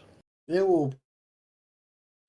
Honestly, they criticized Trump for the debt being risen, but we were almost at a point where the country was actually going to start making money. Because of us being energy independent, we could start selling our. Because we do. Yeah. America has probably the cleanest and the finest oil out of any other nation. Like Saudi Arabia has a lot of oil, but it's tar. It takes so much to clean and to process it. Like, there's a well that I pump. The oil is so clean. You could probably just run it in your car as is. Like, it looks like off-the-shelf motor oil. A lot of the other wells, they're dark, black, and green. They're not thick like tar, but it's clean oil. This oil is premium. And it's so thin, too. Like, it evaporates quickly. Interesting. It's very high-quality oil. And it's just... We could sell our oil. This country could make money in the fossil fuel industry if set up right. And Trump almost had it to where we were. Yeah. Except Russia flooded the market because they were pissed. Then COVID happened. And then Biden happened. Yeah. Yeah, it's... honestly, if it was up to me, pro-nuclear. Nuclear energy is the future. It is cleaner than fossil fuels. It is very renewable energy. Very renewable. I'm tired of people talking about electric cars and windmills. Windmills and electric cars hurt the environment. In my opinion, a lot worse, because you can't recycle lithium ion. So what happens 20, 30 years down the line, we have these landfills filled with lithium-ion batteries that are just corroding and leaking toxic chemicals into the ground. Right. And that's not helping anybody. And I just found out this not that long ago. These giant windmills they put up to help build energy, they're useless, because once they go bad, they just bury them, because you can't recycle the material they're made out of. And that hurts the environment, too. Yep, unfortunately. Which is wild, because they definitely could make them out of, like a renewable resource that could, like, when it's done, they could recycle it into something else. I don't understand why they have to use something that isn't, like, I don't know, I don't get it, but of course I'm not in that business, so it's just frustrating, because I'm tired of these Band-Aid solutions, because that's what they are. These are Band-Aid solutions. Yeah. Eventually the Band-Aid's going to fall off, then what are you going to do? And then you've still got your gunshot wound that, isn't going to heal, because you need sutures, not a Band-Aid. But we honestly need nuclear energy, because that will give people jobs to replace the fossil fuel industry, while also us having clean, renewable energy. But nobody wants to hop on board of it. I think it would be a good idea, but it needs to be done correctly. Yeah, because we don't need anything like what's happened in the past. Chernobyl. You don't need a nuclear meltdown. There's also plants here in the USA that are still running, and they're leaking radioactive emissions. Yeah, so that needs to be addressed. Huh? They were built cheaply. Yep, they were built cheaply. As cheap as they can be, What we need to do is to get America back on track. We need to unleash fossil fuels to its full power. Coal and oil and natural gas. Get back to how we were, yeah. We can refuel the national reserves, because the national reserves are pretty much gone. Biden had just sent that away. Yeah, he emptied it out just to try to get the gas down. Made it worse. To favorable numbers. It took a long time, but I guess we're back down to, I guess it's like $2.50 something here, but I don't know what you're talking about. I'll pay $3 for gas. I'd say it was 3 something for a long time, and I remember when it got up to $6 for diesel and $5 for regular gas, and I was just, Why? Everyone said this was going to happen, and I didn't believe it. Why did it happen? Yep. And if we were Well, energy independent, the war in Ukraine and Russia would have no effect if we were energy independent. Yeah. But honestly, it wouldn't have any effect on us if not just energy independent, but also if we weren't having to bring in like fertilizer and other things that we import from Ukraine. Like if we weren't importing that stuff to the US and we were just producing it ourselves, it would make a whole lot more sense. Why aren't we exporting? Why are we importing so much? We should be the exporters. I understand trade. Like, hey, you know what? We could use a little bit. We'll trade you some of this for that. But at the end of the day, it should boil down to, hey, we're independent on it. If we can't trade with you, we're good. You know. Yeah, but if we unrelease America's full fossil fuel force, coal, natural gas, oil, and get us back into a place where we're sustainable, we bring the price of gas down, we fix the national reserves. Then we can take all the extra money that we're making, we can start investing in nuclear power plants. Yep. Because we just need a few nuclear power plants and we could run the whole country off of it. That's how powerful they are. Yeah. I mean, I don't disagree. I just think it needs to be done correctly. It needs to be done correctly. Yeah. Because we need to start thinking long term instead of short term like we've been doing. Otherwise, this country's just going to fall apart. Yeah. It's already falling apart. A lot of people still can't afford gas because I know gas may have went down, but inflation is still up. Everything's still too expensive. Yeah, I know. Well, I'm sort of involved with finance news a little bit just because I still kind of keep track of like stocks and stuff like that. So I know that it's starting to kind of like stabilize, but it's weird because it's not. I'm not seeing it. Like, sure, my eggs aren't $4 anymore. They're like $86, $68, somewhere in there. But like I still see other stuff that's just really expensive, and I'm like, well, okay, this might be coming down, but this is going up. It's not making a difference, you know. Things are just still really expensive, and it's like, you know, I make good money, but it doesn't seem like it because things are still so expensive. When I was 16 years old, I was making roughly $10 an hour. Yeah. It feels like I've gone nowhere. I make the same amount of money, but I'm spending the same amount. It's like nothing's changed. It's like I'm still making $10 an hour because I'm not seeing that extra money. And this is probably more important coming from you and I because we're just average Joes. We're the working class. We're out here trying to survive and support the people closest to us. We're not politicians. We're not rich billionaires. We're just average people. And after everything that's happened, yeah, the Biden White House might say, "Oh yeah, inflation's going down. It's not going up." Okay, well, prove it because my wallet still feels empty. It doesn't feel full. Yeah, I get you.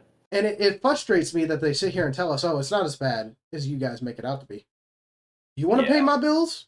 You want to buy my groceries? Because if you want to start doing that, I won't complain. But don't sit here and say, "Oh yeah, the problem's not as bad," and you guys are blowing it out of proportion when it is bad.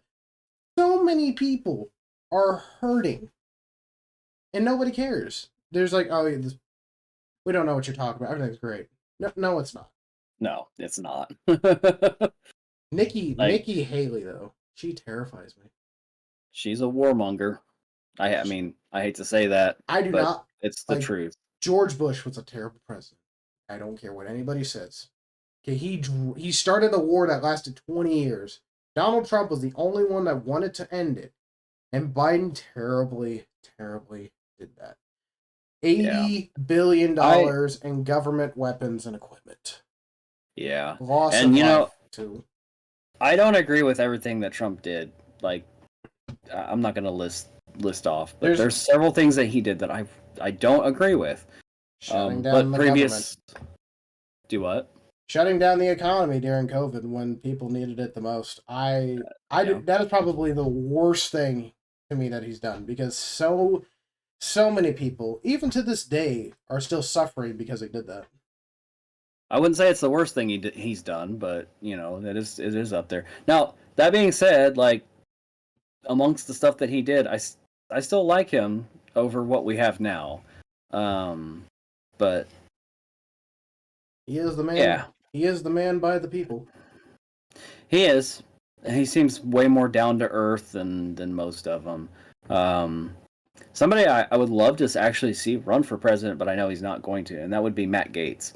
But I know he's in office and he's trying to get stuff done. Like he is really pushing to get stuff done, and I'm thankful for that, because that's really rare to see in politics. Is to see somebody actually in there trying to get it done. And actually, I've seen the wheels turn and things have happened. Like the new speaker. That's great. I really That's do really wish- great. If it was up to me, Jim Jordan would have been speaker. I would have liked Jim Jordan. I don't know. They did not want him in there. Yeah, because it's not about who could do the best job. It's about who can raise the most money. Oh yeah. Oh, it's always about money. And the Speaker of the House that they got now is somewhere in the middle. Okay, he's going to get conservative agendas done while also making us money. Yeah. Yeah. Well, I guess with that being kind of like our political start, so always controversial when you're talking politics. I would like to bring up something as a topic to talk about. This is disturbing, and I don't know how to really go about this in a delicate way, because there is no delicate way to talk about it. So, on TikTok, I don't think that's where it started, but that is where I've heard of it. I personally don't use that. I don't agree with that application. Get rid of it. Ban it. We don't need it. No, wholeheartedly, I think it should be banned. But something that started on there very recently was Osama bin Laden's letter to America. So I was like, what is this about? I don't understand. So I kind of looked into it a little bit, and they were like, I'm not gonna like get into it super heavy, but If you know, basically you know. they read it while it was still up, and they were like, oh my god, I can't believe it, I've been lied to, blah blah blah, he was so right. No, that man was crazy. He was a terrorist, and he wanted anyone who wasn't Islamic to become Islamic or to perish. That's like extremism. That's super extremism. But the fact that they're saying he's right, I don't think they fully understand what he was saying in that letter, which I've managed to read some of it before it got pulled down. I can't even I'm find sure. it. Yeah, they pulled it off the internet. I'm sure there's probably areas or places that you can still find it, but I haven't found it again. So what I did remember reading, I mean, he was jumping from topic to topic or from thing to thing. Not a whole lot of coherent like stuff, but that being said, he did have a point that I could see it. I could get it. And that was that we, or not we, but like America, the, I guess, war machine that is America, has been supporting Israel. And I guess they took, offense to it. Well, okay. I can understand why that would be upsetting, but it doesn't make him right. It doesn't make us in the right either. Ask the 9/11 victims if Osama bin Laden was right. Right. Absolutely. And definitely not. Because I'm Christian, okay, but I'm not out here promoting Christian propaganda. People want to ask and know about it, I'll tell. Okay, but I'm not going to sit here and force my religious beliefs on anybody. And unfortunately, that's what Osama bin Laden was pushing for, was an all Islamic world. And Yeah. And the reason why we probably support Israel the most, I don't know if it has anything to do with religious beliefs of why we support Israel so much, because don't want to get into that. But it's because Israel is a democratic country. It just is. And we are allies with them.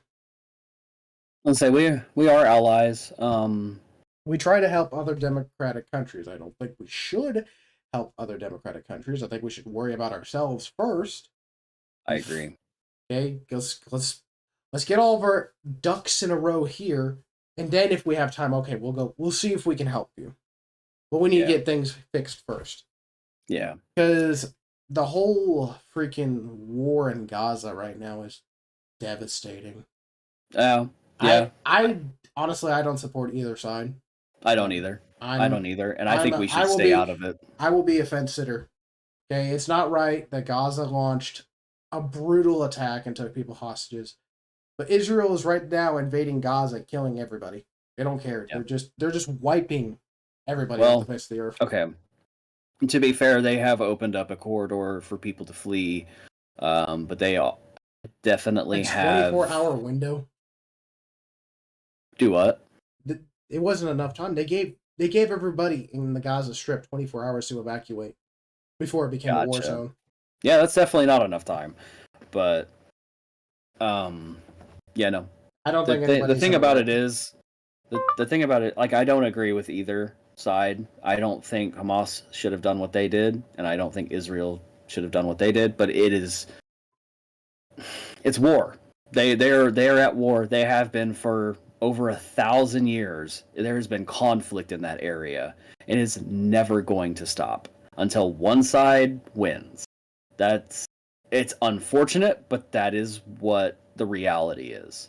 And I hate to say that because I wish they could find peaceable terms. Trump really pushed for. Have you heard of the Abraham Accords? Yes. He was pushing for everybody in the Middle East. Israel, Saudi Arabia, Iran, Iraq, all these basically Muslim territories, and obviously Israel, to come together in peace. Gotcha. And in fact, Israel was in the middle. Look into it. Israel was in the middle of a peace agreement with Saudi Arabia before that started, and supposedly a lot of people are convinced that Iran funded the attack for Gaza to launch that attack in Israel because they didn't want the peace agreement to go through with Saudi Arabia. Well, let's be clear. It wasn't Gaza that did it. It was Hamas, which is a terrorist organization. Sorry, I get the names mixed up. Hamas they launched the attack from Gaza. Yes, they did. They went in, and from what they're the ones that went over. Iran gave money to Hamas to launch an attack on Israel because they didn't want the Israel and Saudi Arabia peace trade agreement to go through. Gotcha. See, I haven't heard that, but that's just what I heard. I don't know if it's true, but they don't want peace in the Middle East, especially with Israel. Well, yeah. I mean, I guess I could kind of see it, to be honest with you. Like I said, it's been a conflict over there for over 1,000 years. It has just been ongoing. You might have like a year where it's like, oh, nothing's really happening, or that we know of, because we don't live over there. I still don't believe that this attack supposedly this invasion or attack on Israel was being planned for over a year and nobody knew about it. I do not believe that at all. Yeah. Supposedly Israel has the best. Hard to believe. Israel supposedly has the best intelligent gathering agency in the world, yet they couldn't predict this or find out if it was coming. I don't believe it. Yeah, I don't either. I think they knew well beforehand. I think it was going to happen, and I think they let it happen just to give them the excuse to invade. Yeah. That's one way to say might it. be a conspiracy, but from an outsider's point of view, that's what it looks like. Yeah. So it looks Which like I guess kind of ties back into the quote unquote letter to America. It's that was, I guess, his reasoning for why the attack happened. Why they attacked us. And a lot of it had to do with our support for Israel and causing conflict over with with them. Yeah. I don't know. It's kind of a depressing topic. I don't like talking about it all that much, but I guess it needs to be talked about because I think a lot of people are still under the disillusion that, this guy was in the right. He's not. Not at all. Anybody who's pro-war is not in the right. Okay, I No. do. War is only necessary, like World War I and World War II. Yeah. It started terribly, but America didn't need to get involved until they needed to get involved. World War One, America did not get involved until the sinking of the RMS Lusitania. I don't know if you know that ship, but supposedly there was a bunch of Americans on there that a German submarine torpedoed and took out, and a lot of Americans died. Yeah. In that sinking, and that was enough to push them over the edge to get involved. And thanks to the great work of America, we were able to push the Germans back. That's how It's how the United States Marines got their nickname. They were nicknamed Devil Dogs in World War One because of their aggressive fighting against the Germans. In fact, a German quoted in World War One, "The scariest thing in the world is an American Marine and his rifle." Mm. And World War II, we didn't get involved until the bombing of Hawaii. Yeah. Pearl Yeah. Harbor. Until you push the button and made us come after you, then. And I feel like that's how it should be. Like if there's active conflict, get our people out of that area. Let the individuals that are having the conflict, let them do them. If you bring it to our border, we'll come finish the fight. Because we are the USA. We are the strongest military on this planet. At least I believe that. We need to get our Navy up, though. We're falling behind in China. Well, yeah. If we weren't spending money in other countries. Yeah. Like America and as much as I don't, necessarily agree with the military complex, that I don't, the industrial military complex, like I don't agree with it. I understand its necessity in keeping our homeland safe. America needs to be the most powerful country in the world. It has to be. Not for its own sake, but for everybody's sake. Because we are the ones that, we're the ones that's supposed to keep peace throughout the world. That's just how it is. And I don't think it should be that way. I really don't. I don't think we should be policing every other country. It's insane. Like, we need to worry about our own country and not what some other country's doing, as long as it doesn't affect us directly. Yeah. If we, we're part of NATO, we shouldn't be. We should no longer be part of NATO. There's a lot of other organizations that we shouldn't be part of. And the reason I say that is because, again, America first. That's what we should be focused on is our people, food, prices of living, gas, energy. Problem has been an that too. Yeah. Like all the tens of thousands of immigrants have been helped. Millions. They've been over 8 million. They have been helped though. Like the government has funded for them to have nice places. Okay, but our homeless Americans or homeless veterans don't get the same treatment, and that ticked me off because I thought, oh, we just don't have the money, we can't do it. No, we did. We just chose not to, and that upsetted me so much. I agree. was so mad.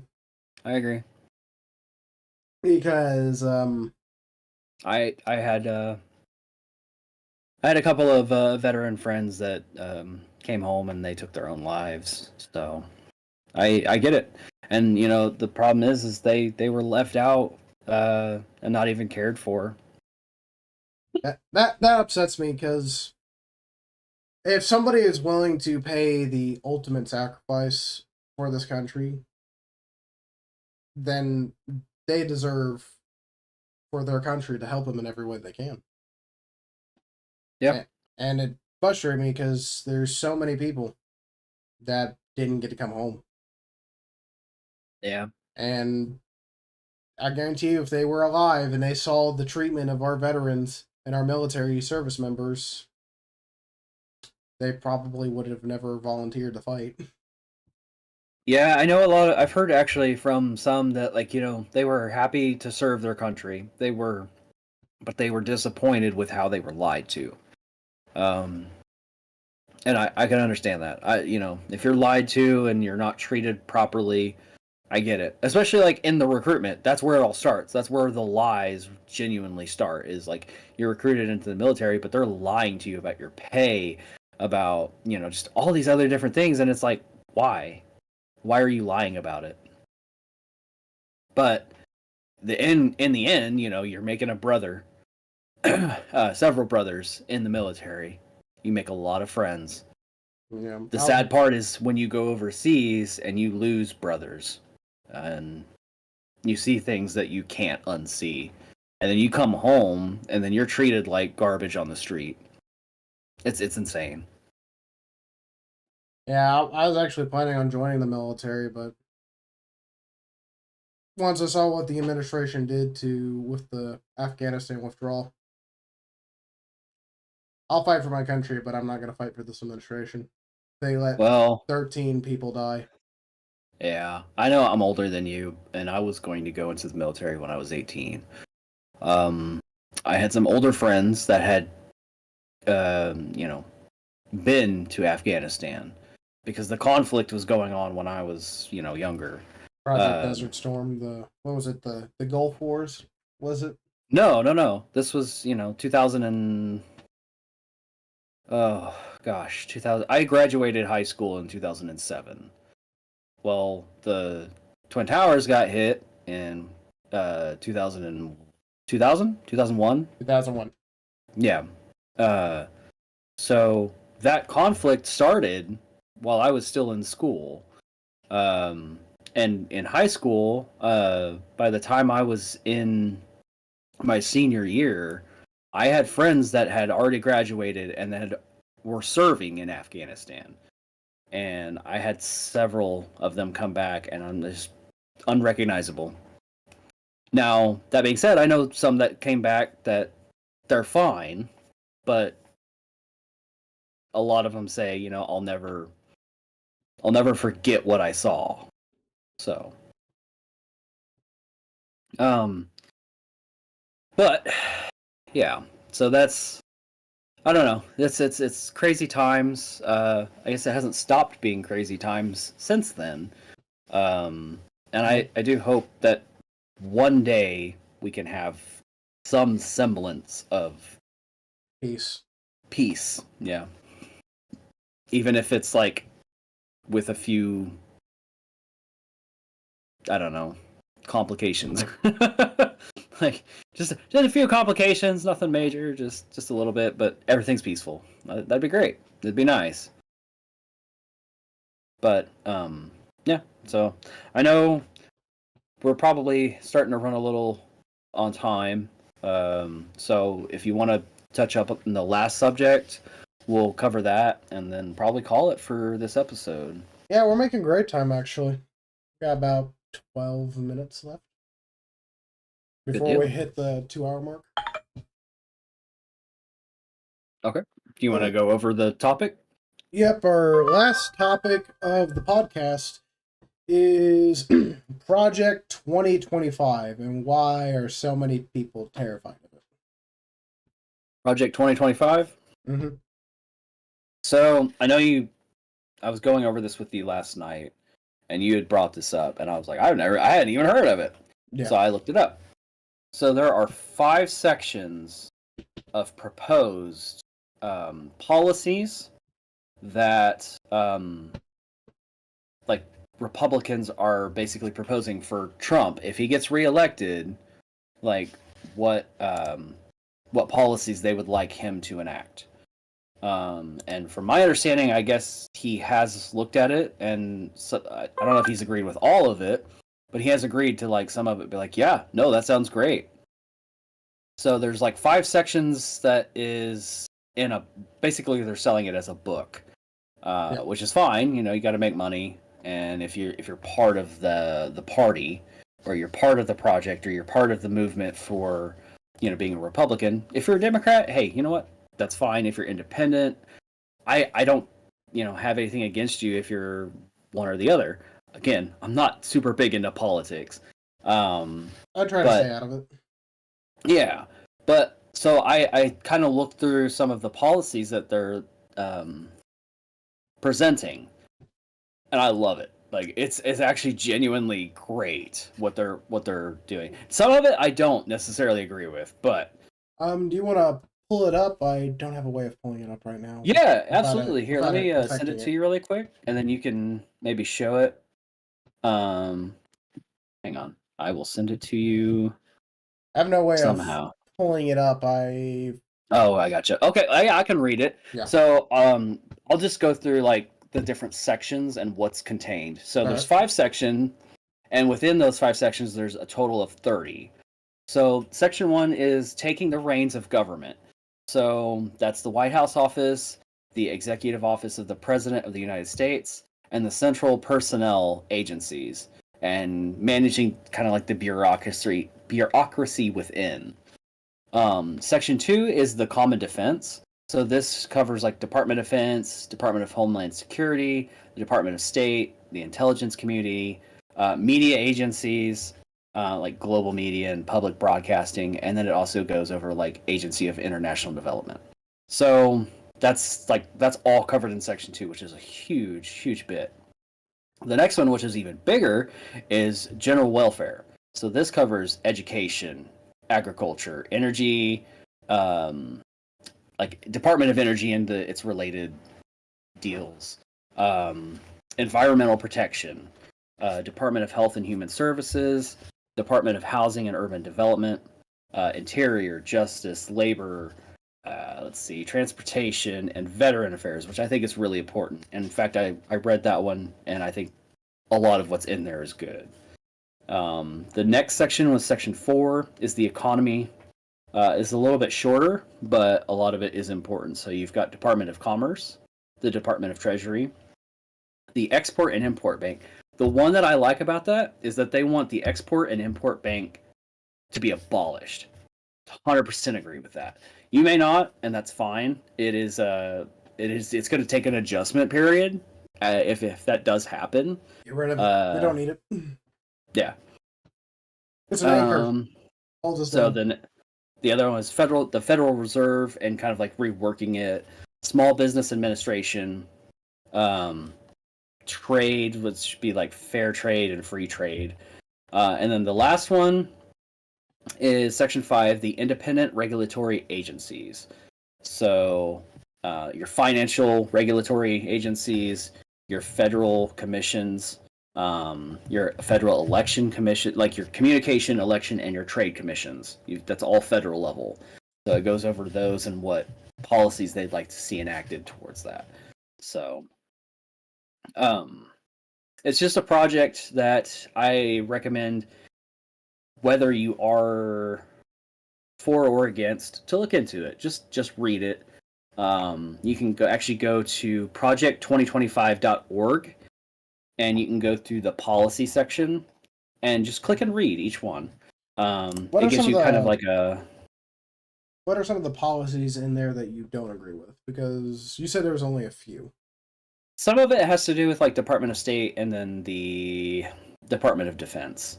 So like it's a lot of money, I guess, is what I have an issue with. But that being said, like I might have an issue with that, but if they're cutting back on the Export-Import Bank, maybe that's where the money is, and maybe we wouldn't be spending nearly as much. So Yeah.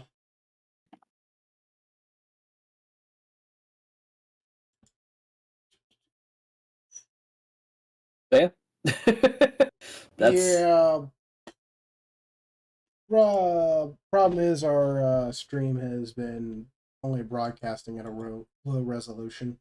It's something to do with the bitrate. I guess the bitrate messed up during the live stream. gotcha. It went from being 1080p for 60 FPS when we started to now it's stuck at 360. I gotcha. It's probably the internet connection, and we're not doing this in the same, place, which would probably help. Yeah. Because we're just utilizing a chat service with webcam feature to be able to do this. So it does. It's unfortunate. Maybe it'll fix itself later on. Once it has time to buffer and all that. Definitely we'll have to do more research on, because I'm using Streamlabs as my streaming software, and to be honest, I'm using it because it's easier to use than OBS, but OBS is like my main recording software, so I'll probably have to learn how to use Streamlabs a little bit better, trying to get the high quality video I want. I don't know if a lot has to do with the internet, because we our stream situation is good and we got good connection. We've had excellent connection for the most part, but it's good connection, so we shouldn't be having that problem. I gotcha. But yeah, Project 2025. I honestly don't Is there know. any? I don't know if all the policies are going to get passed, and honestly, there's nothing really in there that I don't agree with. Because I feel like if Trump does get elected and he does take up Project 2025, I feel like it would fix a lot of the problems we have. Yeah. Well, the thing about it is it's not necessarily just for Trump. It's really just for the next conservative president. But it was mostly made up by MAGA Republicans, right? Yes. Well, I'm not 100% certain, but I feel like a lot of the names that I read on there, I was like, oh yeah, no, that. I feel like I've read their names before being articulated as MAGA Republicans. But that being said, they're conservative. They're Republicans. Okay. So their proposals are for the next conservative president. It's not necessarily just Trump. So, Yeah. You can look at it you can look at it either way, but I guess the project could fail or it could be a success depending on who gets into office and who wants to actually take part in any or all of these proposals. And I don't know if Biden's going to make it to. What's that? I don't think if Biden gets reelected, I don't think he will. But if he does, I don't think he's going to make it to 2028. Unfortunately, I don't think so either. His health has been declining, and it's pretty obvious. To be fair, I think honestly it's selfish that his family has put him through that. Yeah, he's an 80-year-old old man. His mental health has been going probably for the last 5 years before he ran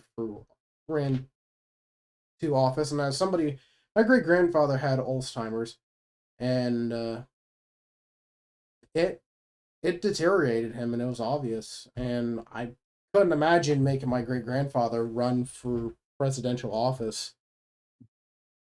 Like, here you go, Grandpa. Have fun. What do I say next, Sonny? It's hard to put a lot of the blame on Biden for all the bad things that have happened in the country, the inflation, the wars. It's hard to blame it on him because he's an 80-year-old man with dementia. Yeah.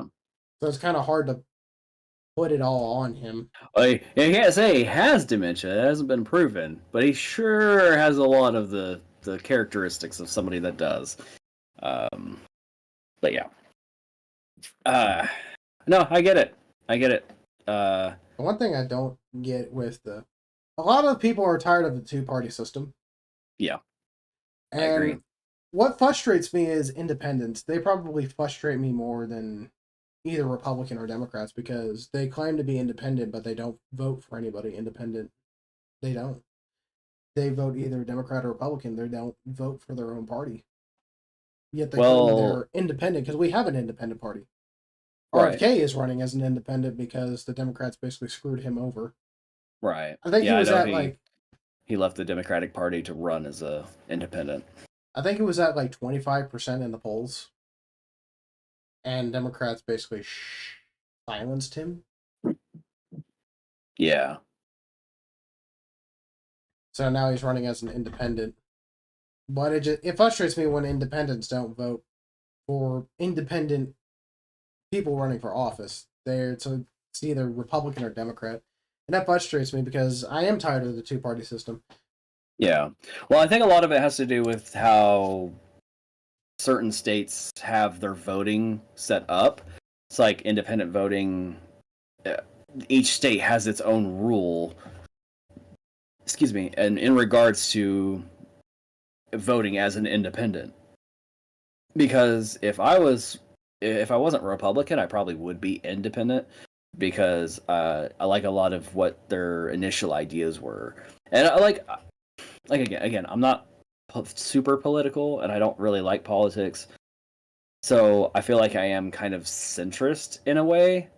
But with the way that things have been, it's like, the left moves further and further to the left, and here I am. So now I'm over here where the right was. So it's like, yeah. When I went to go get my driver's license, you have to register as a voter. And they ask you what party you register as.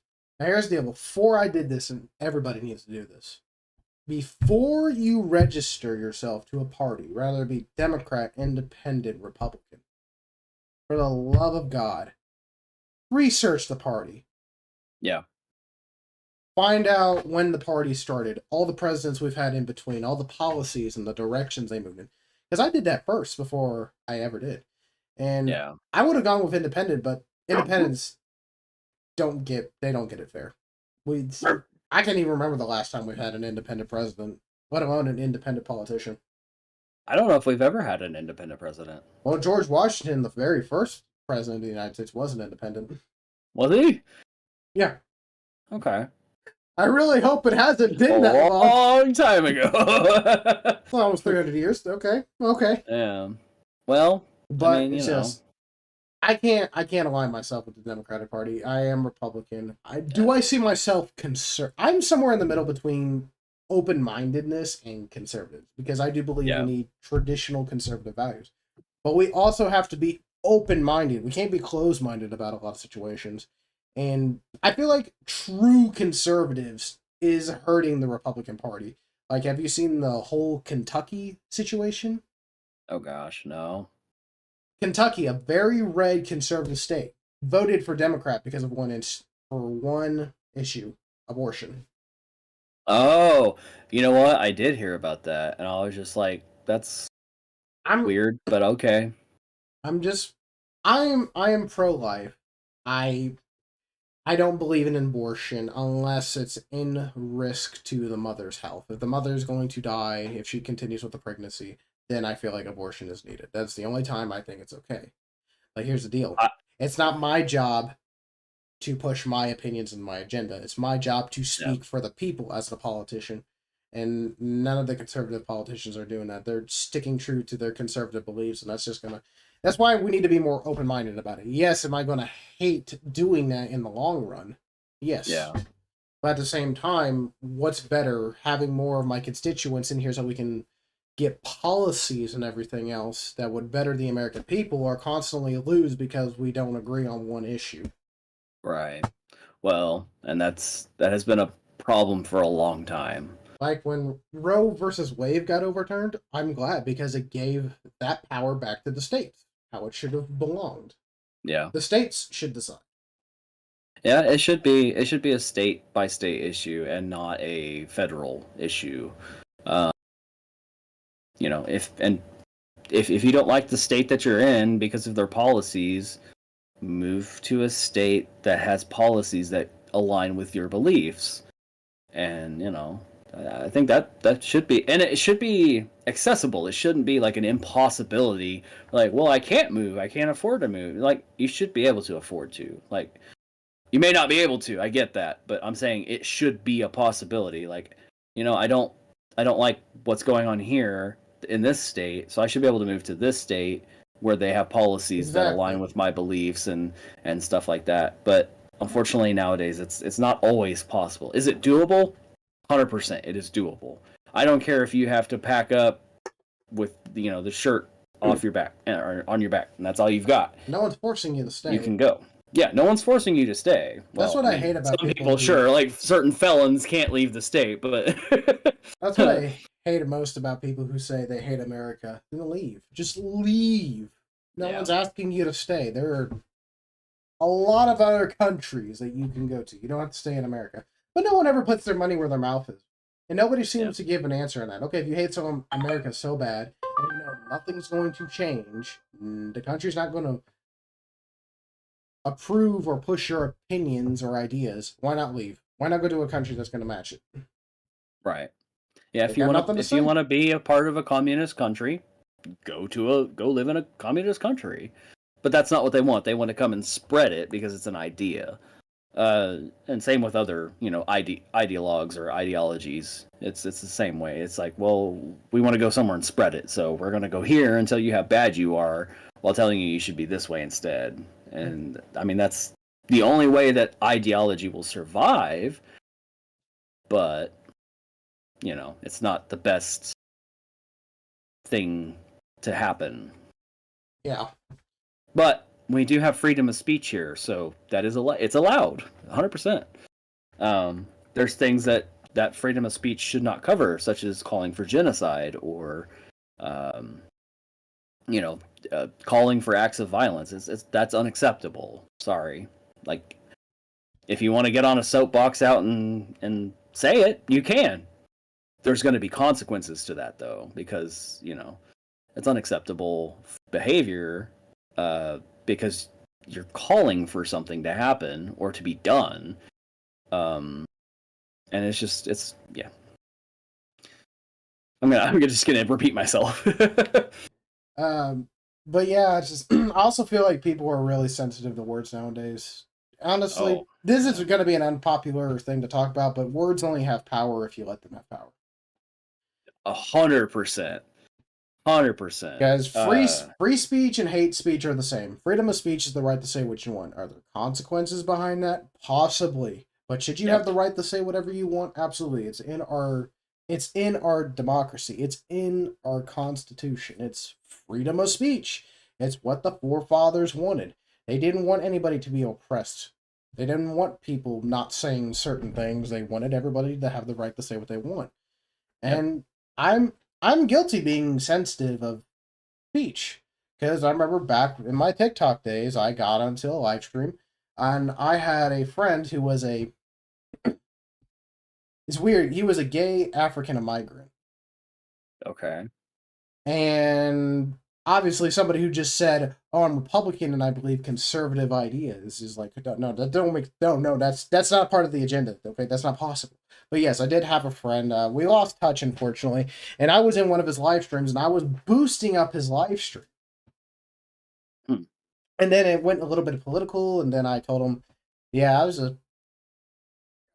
not really anything, but I'm of a Southern descent, and I told him, hey, man, you should come to the South sometime where people are honest and friendly, and there's a lot of good food here. And then the other person that was co-hosting the live stream just completely went off of me. Oh, the South's nothing but filled with nothing but redneck, Republican, racist. Y'all are nothing but a bunch of filthy Klan members. And I basically broke down in tears after that, because before that I was being attacked for my religion nonstop. I was called a Nazi, that all Christians do is brainwash people, and you're nothing but a straight white man.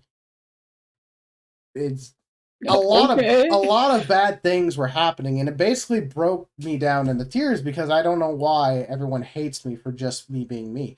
Because I didn't want to be associated with Democrats, because if anybody knows the upbringing of their party, you would know these people are terrible.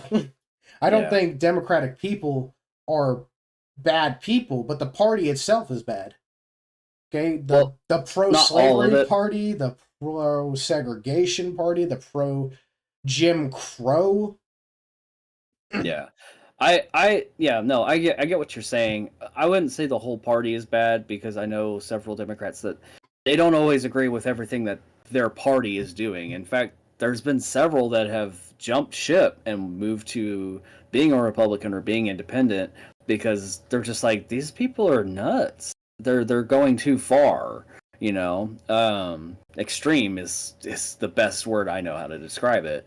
But like traditional Democratic Party, they had a lot of good ideas. Not all of them, though.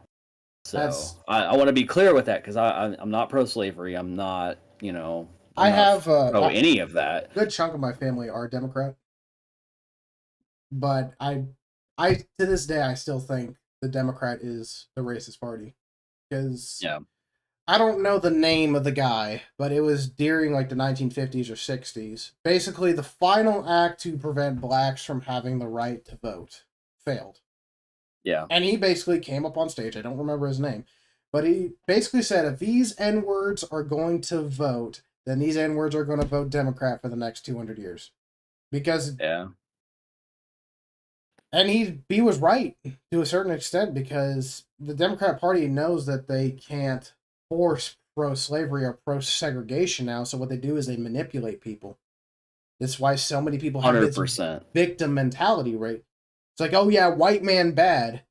But the party's being run by mostly white men. Yeah. And they're still the racist party, but they've worded it better to manipulate people, and that's what's changed. Yeah, everything keeps changing in like terminologies, and they change it to say, oh no, that's not what that means anymore, or that's never what that meant. Yeah, no, you're changing it to fit your narrative to make me look like the bad guy. Okay, whatever. And there's a lot of anti-white hate going on right now, and you know what? If you want to hate me, Godspeed, bud. Can we just go back to hating each other equally? Can we just do that? Just equally hate? No, I don't think anyone should hate anyone unless they've done something serious, and it should be on an individual level, not based on your religion, not based on your party, not based on your race, nothing. I don't think you should hate someone for that. I think you should only hate them if they've done something deserving of it as an individual. I really do feel like if people had Christian values, that the country would be in a better place. Not necessarily become Christian, but the values. Because I live by Christian values, and you may not agree with me on this, but I don't see people by color. I treat people how I want to be treated. I love my neighbor regardless of what he is. I love and respect him. I don't judge anybody regardless of anything. And those are Christian fundamentals. Yeah. Well, I don't know if it would be like fundamentals or values, but like moral, having morals, like a Christian moral. Yes, I was kind of sort of raised on having Christian morals, and I guess there are values instilled in that as well. And yeah, sure, like I mean, like kind of Christian, but I'm not like super religious by any means. But do I believe in God? I don't know, maybe. Still kind of on that journey, but like. Yeah, and to prove all those people who say Christians were brainwashing people, I am a heavily devoted Christian. And my best friend doesn't know really what to believe. He's not an atheist, but he doesn't know what to believe. Definitely not an atheist. According to the narrative, I would be forcing my beliefs onto him and trying to convert him over. And I have never, the entire time we've been friends, I have never once done that. There was that one time. No, I'm kidding. Because that's another thing. Christians, it's not our jobs to force the religion on the people. It's our job to tell people about the gospel. If people want to hear about the gospel, we'll tell them about it. But it's not our job to force the religion on the people. And if they are, they're not doing it right. Look at the consequences. The country, in terms of Christianity being the dominant religion, is fading. Christians are hated more than they've ever have been. And a lot of it is for no reason. I can understand the whole Catholics or the Orthodox Church because they are doing a lot of things on the extreme level I do not agree with. This is going against the Bible.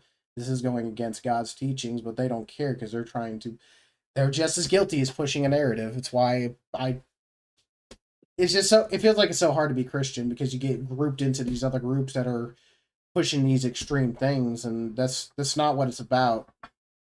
Yeah. These people are taking it too far. Yeah. It's almost like back in the days of crusading, when religion was the deciding factor of war. Yeah. It's like we're going back to those days, but instead of using it in a physical way, we're using it with our words. Right. And it's Well, causing a lot of problems. yeah. Well, and that's unfortunate, but that is the reality we live in. So Yeah, I don't. it's trying to figure out how to better ourselves and the stuff around us.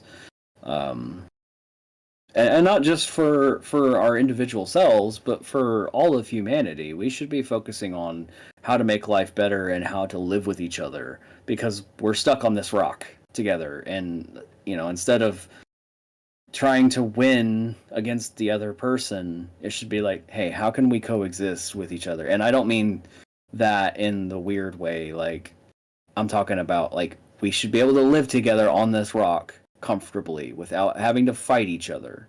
Yeah. So, Because I have no. I think if I had to hate a certain group of people, it would be pedophiles. Because obviously, yep, I'll agree with that one. it's 100%. one of the worst things you could ever do. Yeah. But other than that, I'll agree with that 100%. But I don't hate people. Like I don't see color when I'm talking to a person. I'm not looking at their skin color. If I do judge somebody, it's going to be the strength of their character and the size of their heart, not the color of their skin. Right. And that's kind of where we're at, is where we're having to judge people on their skin color. If he's white, we got to treat him a certain way. If he's black, we got to treat him a certain way. And this is like, we're basically Shouldn't going be that back to way. the 50s and 60s. Like a little over 20 years ago, we were closer to ending racism. And now it feels like we're about to go back into the Jim Crow era of the country, because that's how so far divided we've become. Yeah. And that's sad. It's a shame, because yeah, we shouldn't hate each other. We should be able to work together. I love my people. But, Okay, we're all Americans at the end of the day. That should be the unifying thing, because America is one of the most diverse countries in the world. We got so many people, so many races, so many religions, so many different walks of life together. And instead of being proud of our differences, we're not. Instead, our differences make us enemies now, and it's never been like that. That's not the American dream. yeah. Yep. But all right, man. Well, I think this is... I think this has been a good first episode. We covered a lot of topics, a lot of serious topics. Yeah, for sure. I think it's been good. Hopefully we can get some more stuff done and get a little better quality for the next one. But if not, hey, we'll be here regardless. Talk about the next row of topics. I'll work on the resolution problems. Okay. I don't know what's going on, because I've been getting nothing but warnings saying nothing about the bit rate is too low, that it needs to be higher, and that's probably what's affecting our quality. Yeah, we've been having these warnings since 150. Gotcha. Okay. So the stream is still going, but yeah. If you guys enjoyed this episode of The Situation, this is our first podcast. We covered a little bit of everything, a lot of news on the internet, a lot of news outside of the internet. I will be putting links to my buddy's channel and my channel in the description. If you want to subscribe to us, subscribe to this channel. The next episode will probably go out 12 days from now, because that will be the next time I will have a weekend off. We're going to try to do 2 episodes a month, because I don't think I can I don't think I can do it, because I work 12 days on, 2 days off, so I don't know if I'll be able to have the time or the energy to record 4 podcast episodes. I would love to, but right now, until things change, it's going to be about 2 podcast episodes a month. Yeah. We'll probably maybe cut some clips or something for shorts. Just so that we can, because it's 2 it's gonna be 2 hours and 20 minutes now. So I know that's a lot to watch, and some people might just want to see like just a quick little short bit from it to see what it's about. Yeah. So we might be able to do clip some stuff for that, but for the time being, this is what it is. So we're gonna get a little bit better at this. This is a whole new animal for us. Yeah, I've never done a podcast in my life, so We did it. We made it to our podcast. yeah. All right. Well, thanks, brother. It's good being here with you, and I look forward to the next time. Yeah, but I had a lot of fun. Maybe we'll bring some guests on or something. I don't know. We're starting out small here. Be nice to get some big people. Do some interviews on some people. I would love to. I mean, again, like, we're definitely just regular, everyday normal people, but it would be awesome just to be able to. You think Donald Trump even just bring on other small people just to see their opinions on things? Yeah, I can bring on I can bring on my cousin because he would be good for a political talking point because he's independent, but he was grown in a Democrat house. Gotcha. Yeah, it'd be nice to hear his perspectives on things. So yeah, be nice to get some outsiders. Yeah, for sure.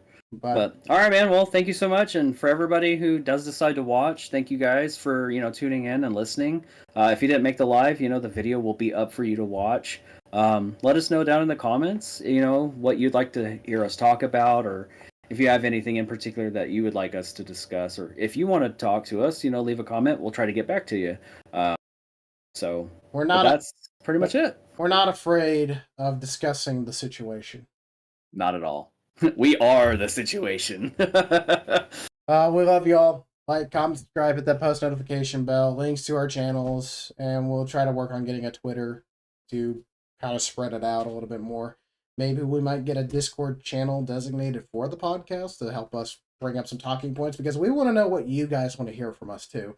It's not just about Unbearable Boss and Gout Mister. It's about you guys too, because if you guys take this somewhere, it's going to be because of you. It's not going to be because of us. Yeah, we might have laid down the foundation, but you built everything on top of it for us. So yeah, we want to make sure we acknowledge y'all, because y'all are probably the most important part about this. Yeah, definitely. And, creator is nothing without their supporters. We can sit here and we can do this every 2 weeks and not have anybody being interested or anything. Guess what? We're still going to do it because we're going to have fun. Yep. So, but all right, man. Well, love you. And you take care of yourself. And next time. Yes, sir. Bye, guys.